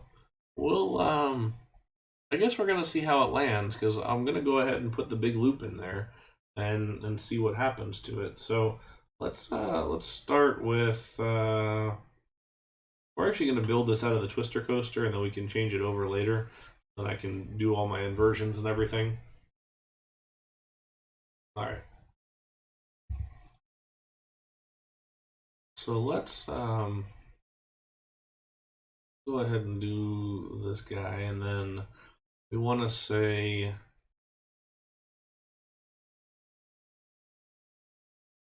we're at 85 here, so we don't want to be too much taller.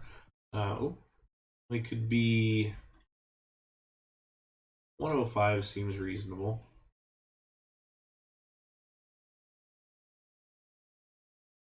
And we'll do it a little bit like that. I honestly hate using 2 turns like this in a row.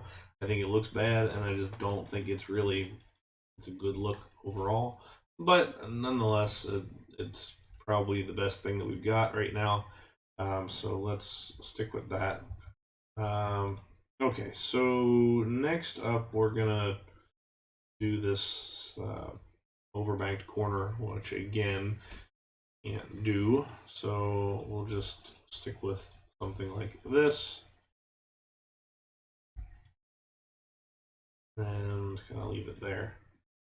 Okay, then we've got this pretty big like Immelman thing, which actually, now that we're here, now that I'm thinking about it, we should at least give this one extra section there so we have our speed right, because we're going to lose a little speed between now and then.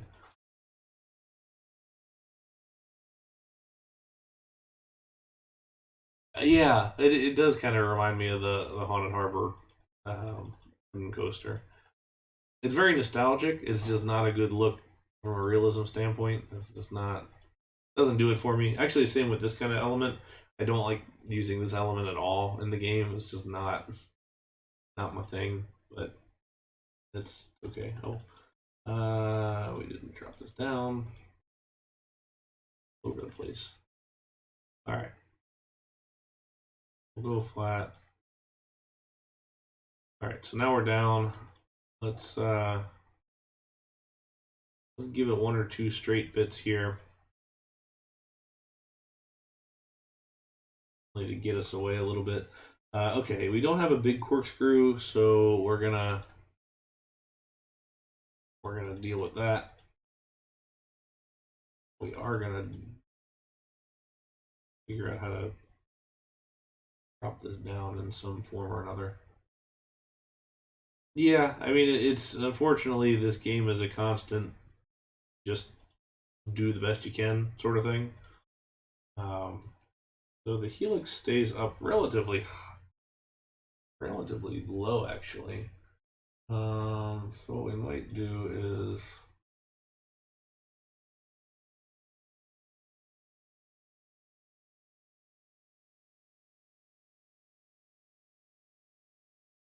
this. Let's see. 1, 2, 3, 4, 5, 6, 7.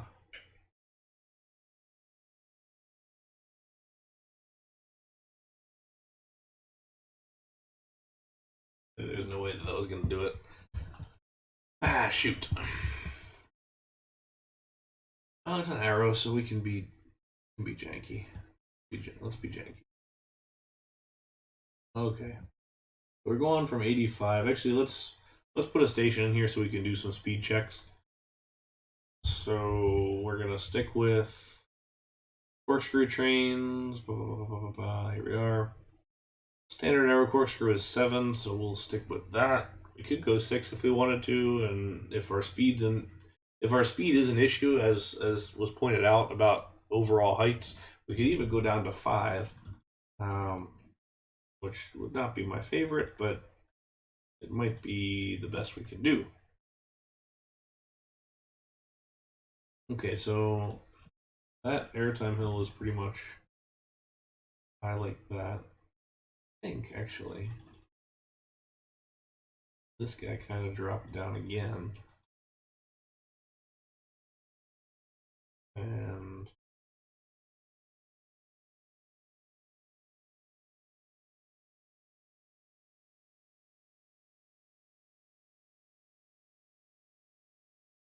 okay, so we're just barely making it through there, which is fine.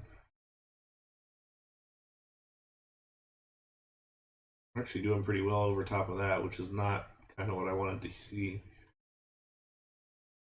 Okay, let's this. Let me see what looks like. How high do we need to be to do quarter loop 20? We're not gonna. You might get to that height, I suppose. Let's give it a try.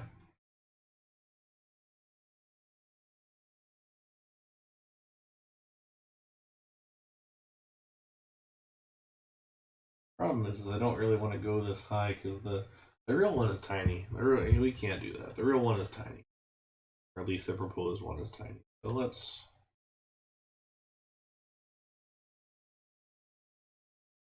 It's fast. It's not totally killer fast, but it's fast.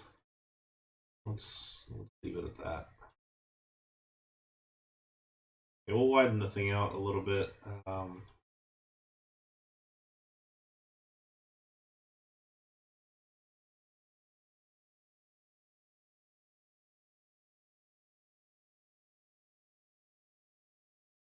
All right, so we're coming out of here into, so it looks like it's kind of straight into this like mid-course breaks of some kind, some variety, we should say. On the diagonal, somewhat annoying because we're not going to be on the diagonal. Let's go further. This is on the pier. The station will be higher up, so we'll put station platform pieces here. We'll do something like this. A brake run here. Okay. Then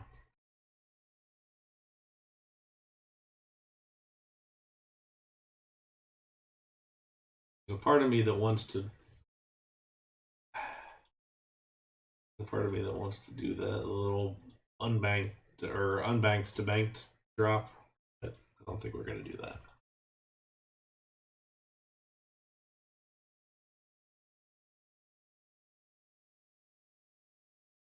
We're going to see how all this lines up because I don't think it's going to line up super well. Oh, not that way. This way. All right.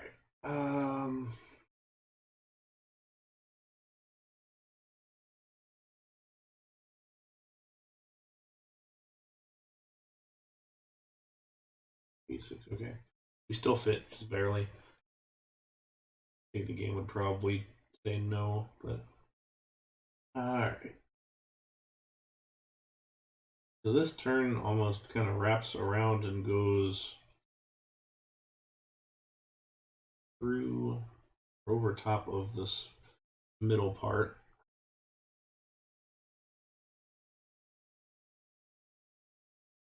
I don't know why I'm bothering with the banked corners here because we won't be able to do that with the corkscrew.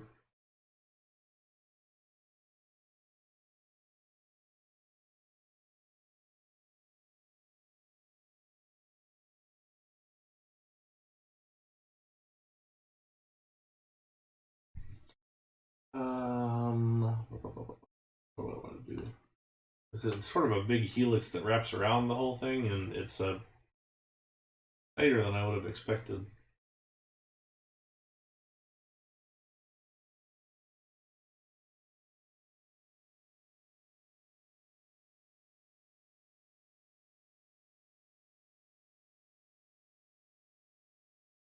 I don't have the height to play with, so we'll continue to do that.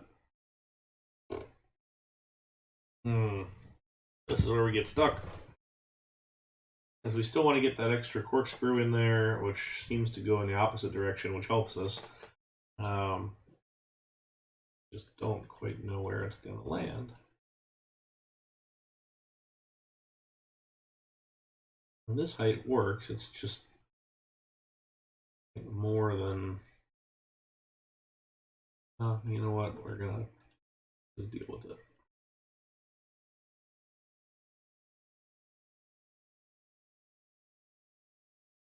There's been a lot of just deal with it today on this on this stream.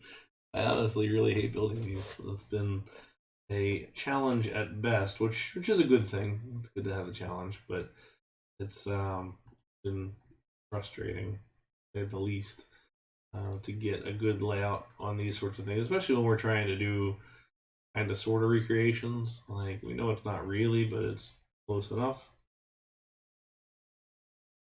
And this is an oddball ending to on a ride like this. I would like to have some more space to work with here.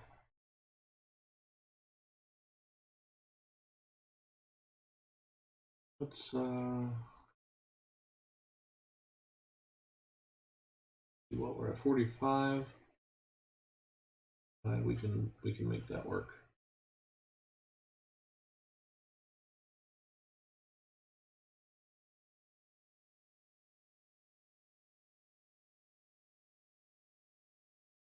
No, we'll get to it when we get to it. Let's see where we land. Okay.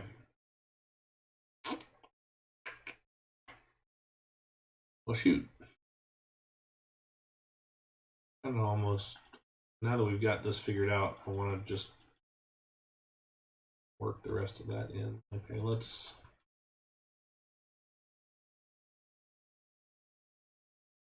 Okay, so we know that we're going to have a banked corner here. Go flat. We'll call that our mid-course brakes.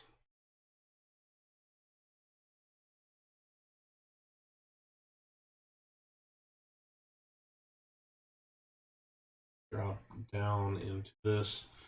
Okay, and then we're going to end up just doing this as like a diagonal, maybe. I'm way off of the overall angles that we want to be into, but that's okay. We'll deal with it.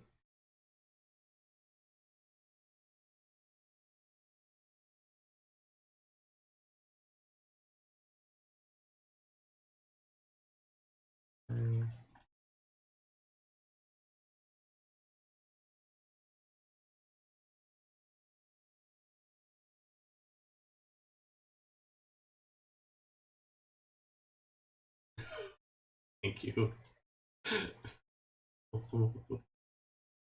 Fair enough. We'll rename that in a minute. At last. Lucky. Really need that extra one here.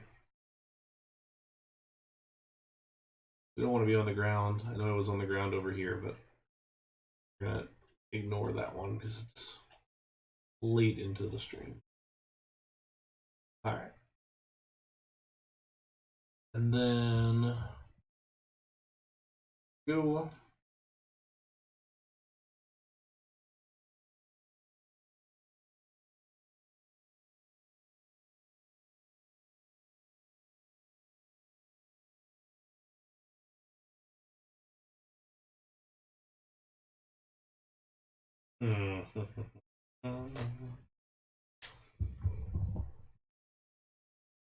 So we can either have a stupid short brake run or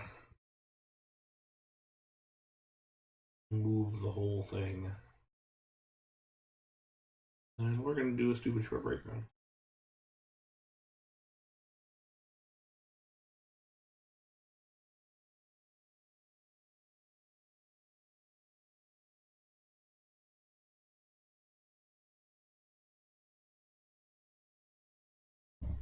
Call it that.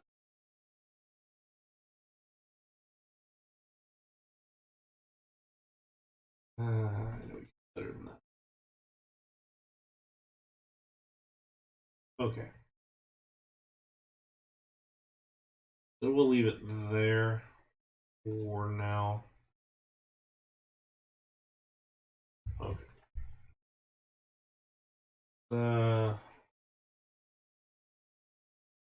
Go ahead and make this corkscrew ready. Corkscrew coaster train ready. Oh, we're not going to be able to use that right there, are we? Ooh. Oh, no, we will. We do that. Okay.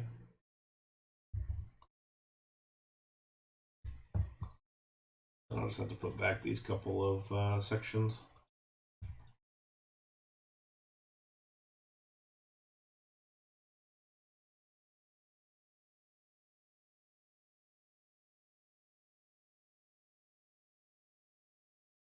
Let's see how that goes.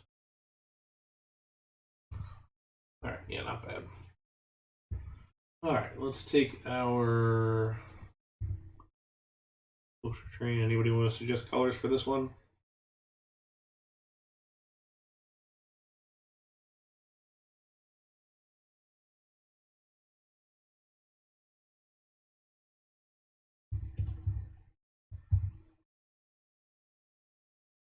Purple. All right. About the columns, are we talking like? All right, black sports. All right, so we're going Fanta's Revenge. New Fanta's Revenge. Can do that.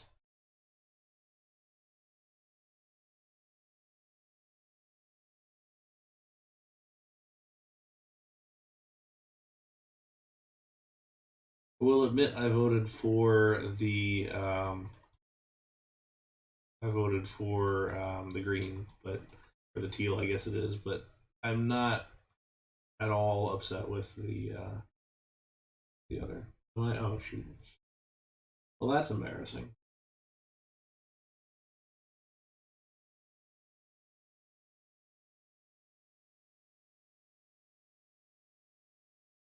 B5. I will say I think it was just cool in general that the park decided to go for a vote. I think that was that was a nice idea. I mean, it's not like it hurts your. It's not something that affects a return on investment. It's not something that affects overall anything else. But it's a cool guest engagement to say, okay, this is a pretty nice way to do that. I just merged that in, didn't I? That's fine. We'll be all right.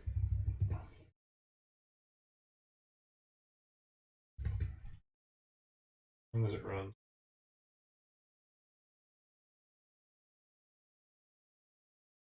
All right, we said purple, purple, purple.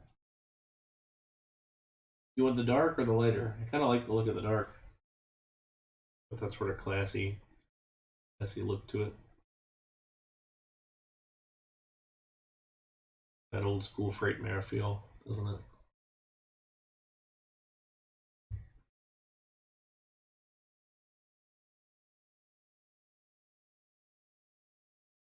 I don't know what it is about that. It's very, very menacing. All right, so let's see how we do. A little slow there, but not too bad. I think that's forgivable. Not too bad airtime wise over here.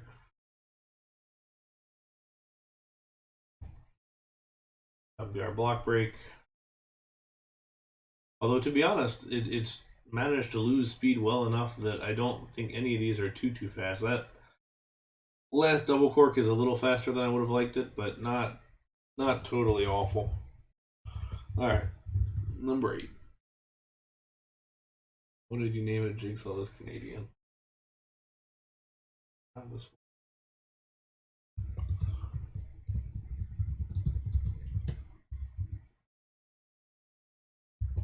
There we go.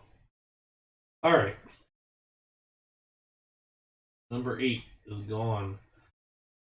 Okay, so number 9 for everyone who has stuck around. Thank you very much. Number 9 is Going back to Thorpe Park. So we got two in a row here at Thorpe.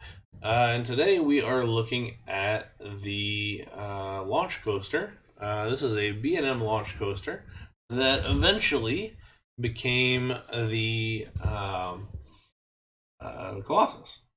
So this was something that I know John Wardley and team were working on. You can see X No Way Out in the back there, the pyramid. So this sort of sets on the same way that it's been before. Just kind of facing the station, facing the other direction, kind of launch outwards. Little dip into a cobra roll, and there's a loop. Some kind of turnaround thing there. We're doing a little bit of back and forth through the in front of the loop. It doesn't look like it goes behind, but I will say that what you see here is probably not super accurate, considering that how terribly the cobra roll is drawn. I believe this was meant as a 0G roll at one point, and this was meant as a corkscrew. So we're going to take some liberties here as we do this one. Now, John Wardley did actually do this in RCT1, like just built it as a side thing. John Wardley is one of the designers for Merlin, or well, Tussauds at the time. So we have that as an option, but yeah. So the so we're gonna play around, but I'm gonna go ahead and make our airtime hill here into a 0G, and our kind of swerving hill here as a corkscrew. So we're not gonna, it's not gonna be exactly accurate, but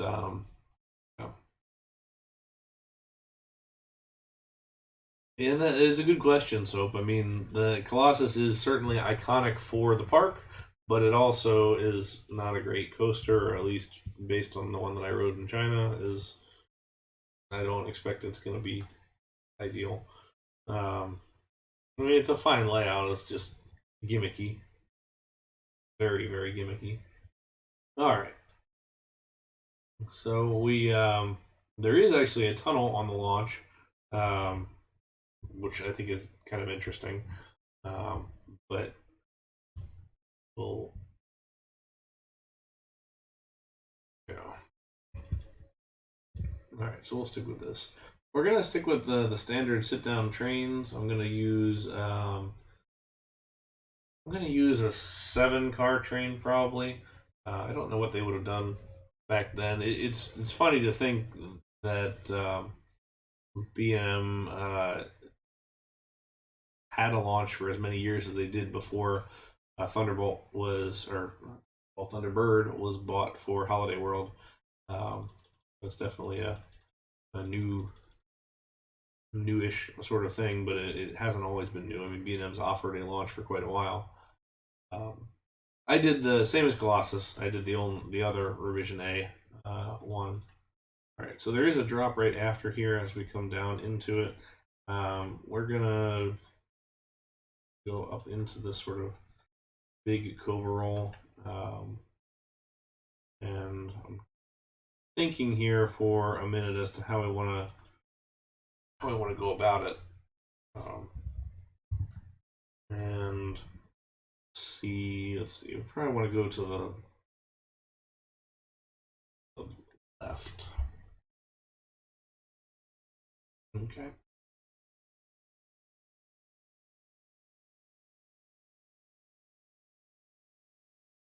Put a couple of straight bits there.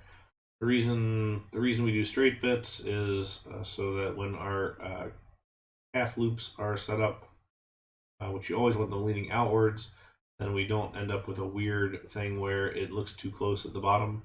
I like to have 2 spaces here separating our bottom track. What you do is up to you, but I prefer to have it like that, so I'll always put straight pieces up at the top since our corkscrews aren't big enough to make it happen.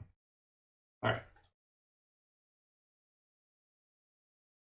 I do not believe John Wardley has an NE account.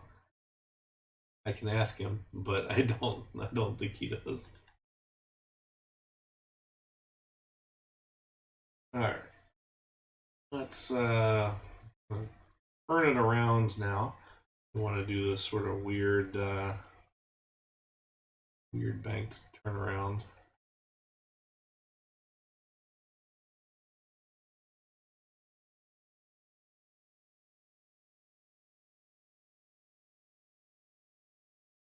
we're gonna smooth ours a little bit and do sort of a bit of a diving thing here.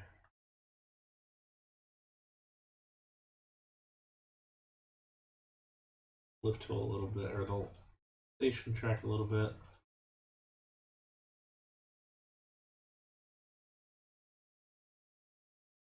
Yeah, man, it'll be nice to have those big corkscrews at someday. Hopefully, one day, someday. Okay. So it crosses again, and then we're going up and over before what looks to be like almost a water splash type section. And then let's go ahead and build backwards here just to see how far we got to get to. All right. A quick reiteration of how I do brake runs. So it depends on your amount of trains. In this case, because we don't have a mid-course brake run, we're going to have 2 trains, which means we want a station track. We want a brake run big enough for a single train, so basically the same as the station length, plus 1 more train worth. So if this guy gets stuck after he gets launched, the other one can still park behind it. And this isn't necessarily an RCT thing as it is a realism thing. So we're going to do at least 10 sections of brake here for all of that stuff. So we'll stick to that. All right. So let's build that up just a little bit, down. 1, 2, 3, 4. The question was going to be, which way do we want to go with the corkscrew? We'll put it there, and then it's going to mean that we're a little bit closer to the ride or the station with our 0G roll. Actually, we might end up going the other way. Yep, we sure will. Need some more space, to be honest. We'll do that instead.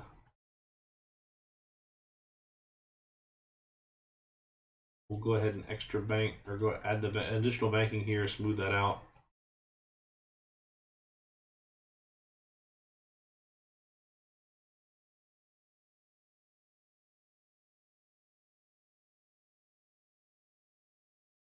Essentially the same service, safety, and waiting brakes. So your safety brake is your first one coming in.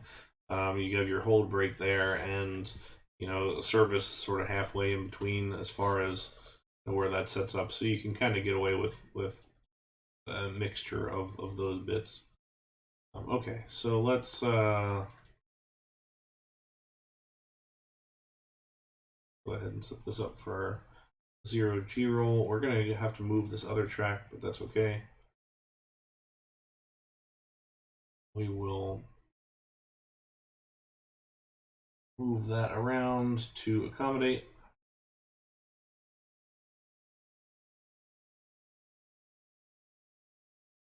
I kind of wanted to have the little rise there as well. Okay, that we don't. Let's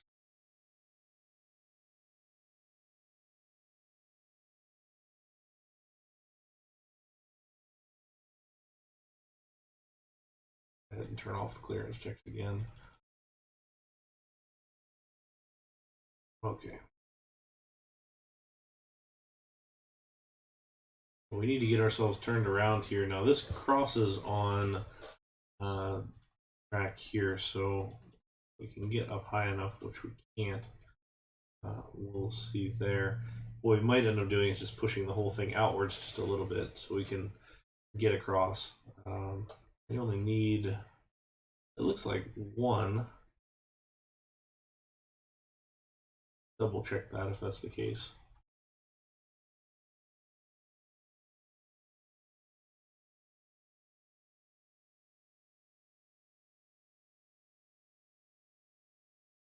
Yeah, it's hard to say on the corkscrew. I'm gonna not put that one in, mostly just based on speed.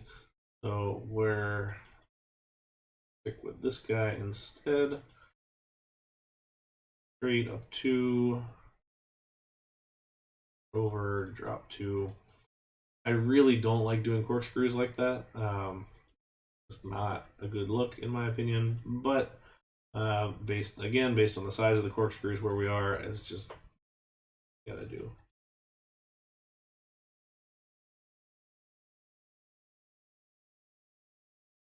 Alright, you can never have too much brake run, so that's okay for us to leave it as brake run.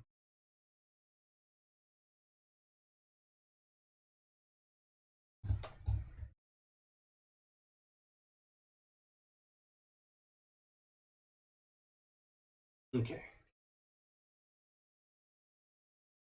Now we really just need to get to a way to drop this here.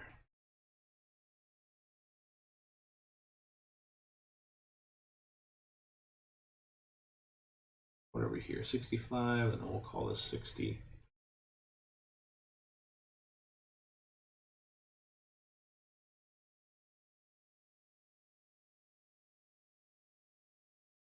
Ooh, just off by a little bit there. If we might just go ahead and do 65 anyways.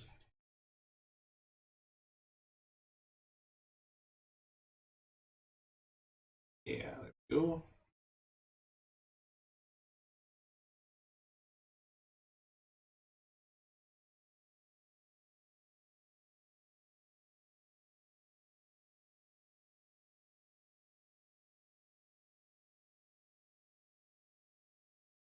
We can go up. And then this straight track will look better here as we bank into it. Actually, may even look better down here, but I don't know if we can make that clearance. Let's take a look and see, and if not, we'll leave it at where it is. Nope, that's okay. Not too worried about it. We will bank this over the hill. All right. Short little thing, but not too bad. We'll give this a second train. We will in... Oh. As it's a launch coaster, we need another block brake in here. So there we go. So in homage to Wardley's one, we're gonna look at blue and tan supports. Also, it's too fast, so slow that down.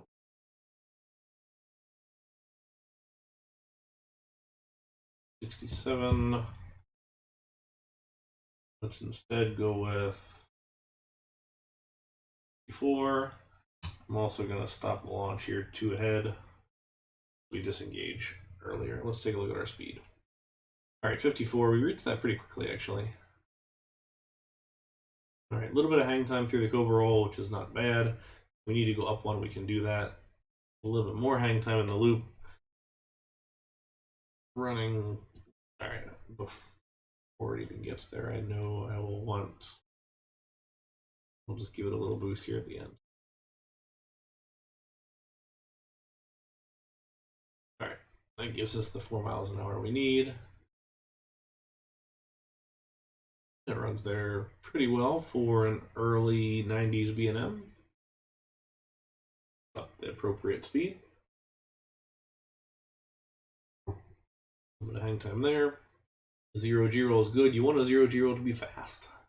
So one of those easy pitfalls there, I think, of coaster design is to build, in RCT anyway, is to build your 0G rolls real tall.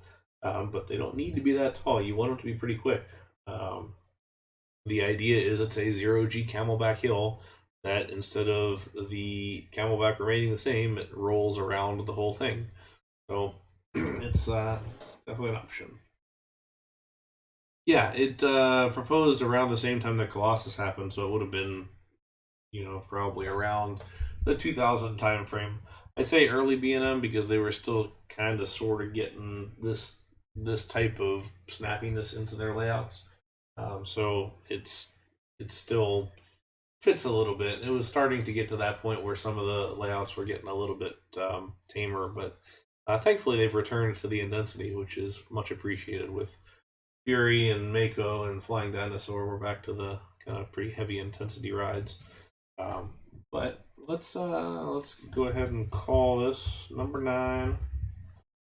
Go ahead and keep that testing, and then go ahead and clear our final one here. So that constitutes our 9 today.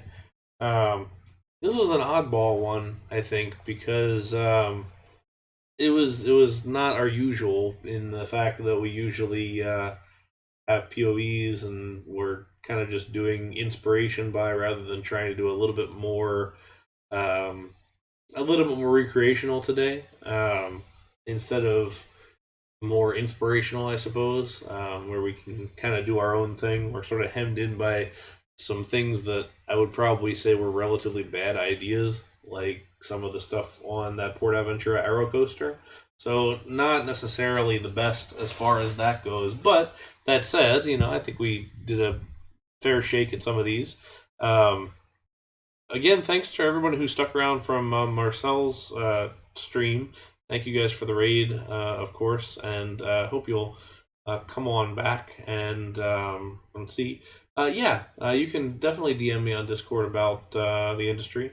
Always happy to talk about theme park industry and all that sort of thing. So if you want to find out some more stuff and you'd feel like coming back for more, normally we stream every other Saturday at like 2 p.m. Eastern time.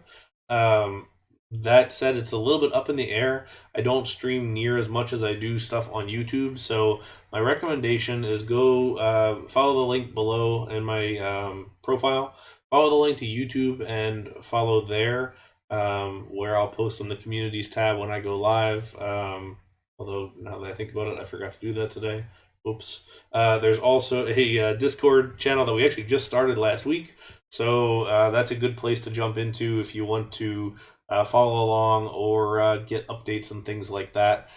We do a couple different things on the channel. So this is Andrelczyk Amusement Academy, which is sort of our standard deal. We also do hacking tutorials where I teach you about how to do shoestringing and do step-by-step for all that. And we're going to start getting back into some Let's Play stuff as well, where I'm going to start a new solo park or design of some kind, and we'll do some kind of something with that. So we'll see. If you click the link in the description below or in the profile below, it should get you to the Discord. I am on a bunch of different channels right now. I'm on the New Elements Discord, Dirklinks, and some others. So feel free to message me as well. I'm CP6 on those.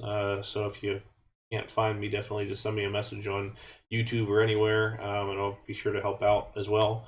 I also do park reviews, so if you want your park reviewed, or if you have a park you'd like to see thoughts of from a realism standpoint or anything like that, feel free to let me know also, and I'll be happy to do that. So hopefully in 2 weeks maybe we'll start, although that's Halloween week, so it might be 3 weeks for the next one. But if you want to have a say on what we do on the next Amusement Academy, come by the Discord and vote on it. I'll put up the vote in a week or two, and we can pick what happens on the next go around. So that's it today for Andrelczyk Amusement Academy number 21. Thank you all very much for watching, and hope you have a great evening. We will catch you in the next one. Thank you all. Bye now.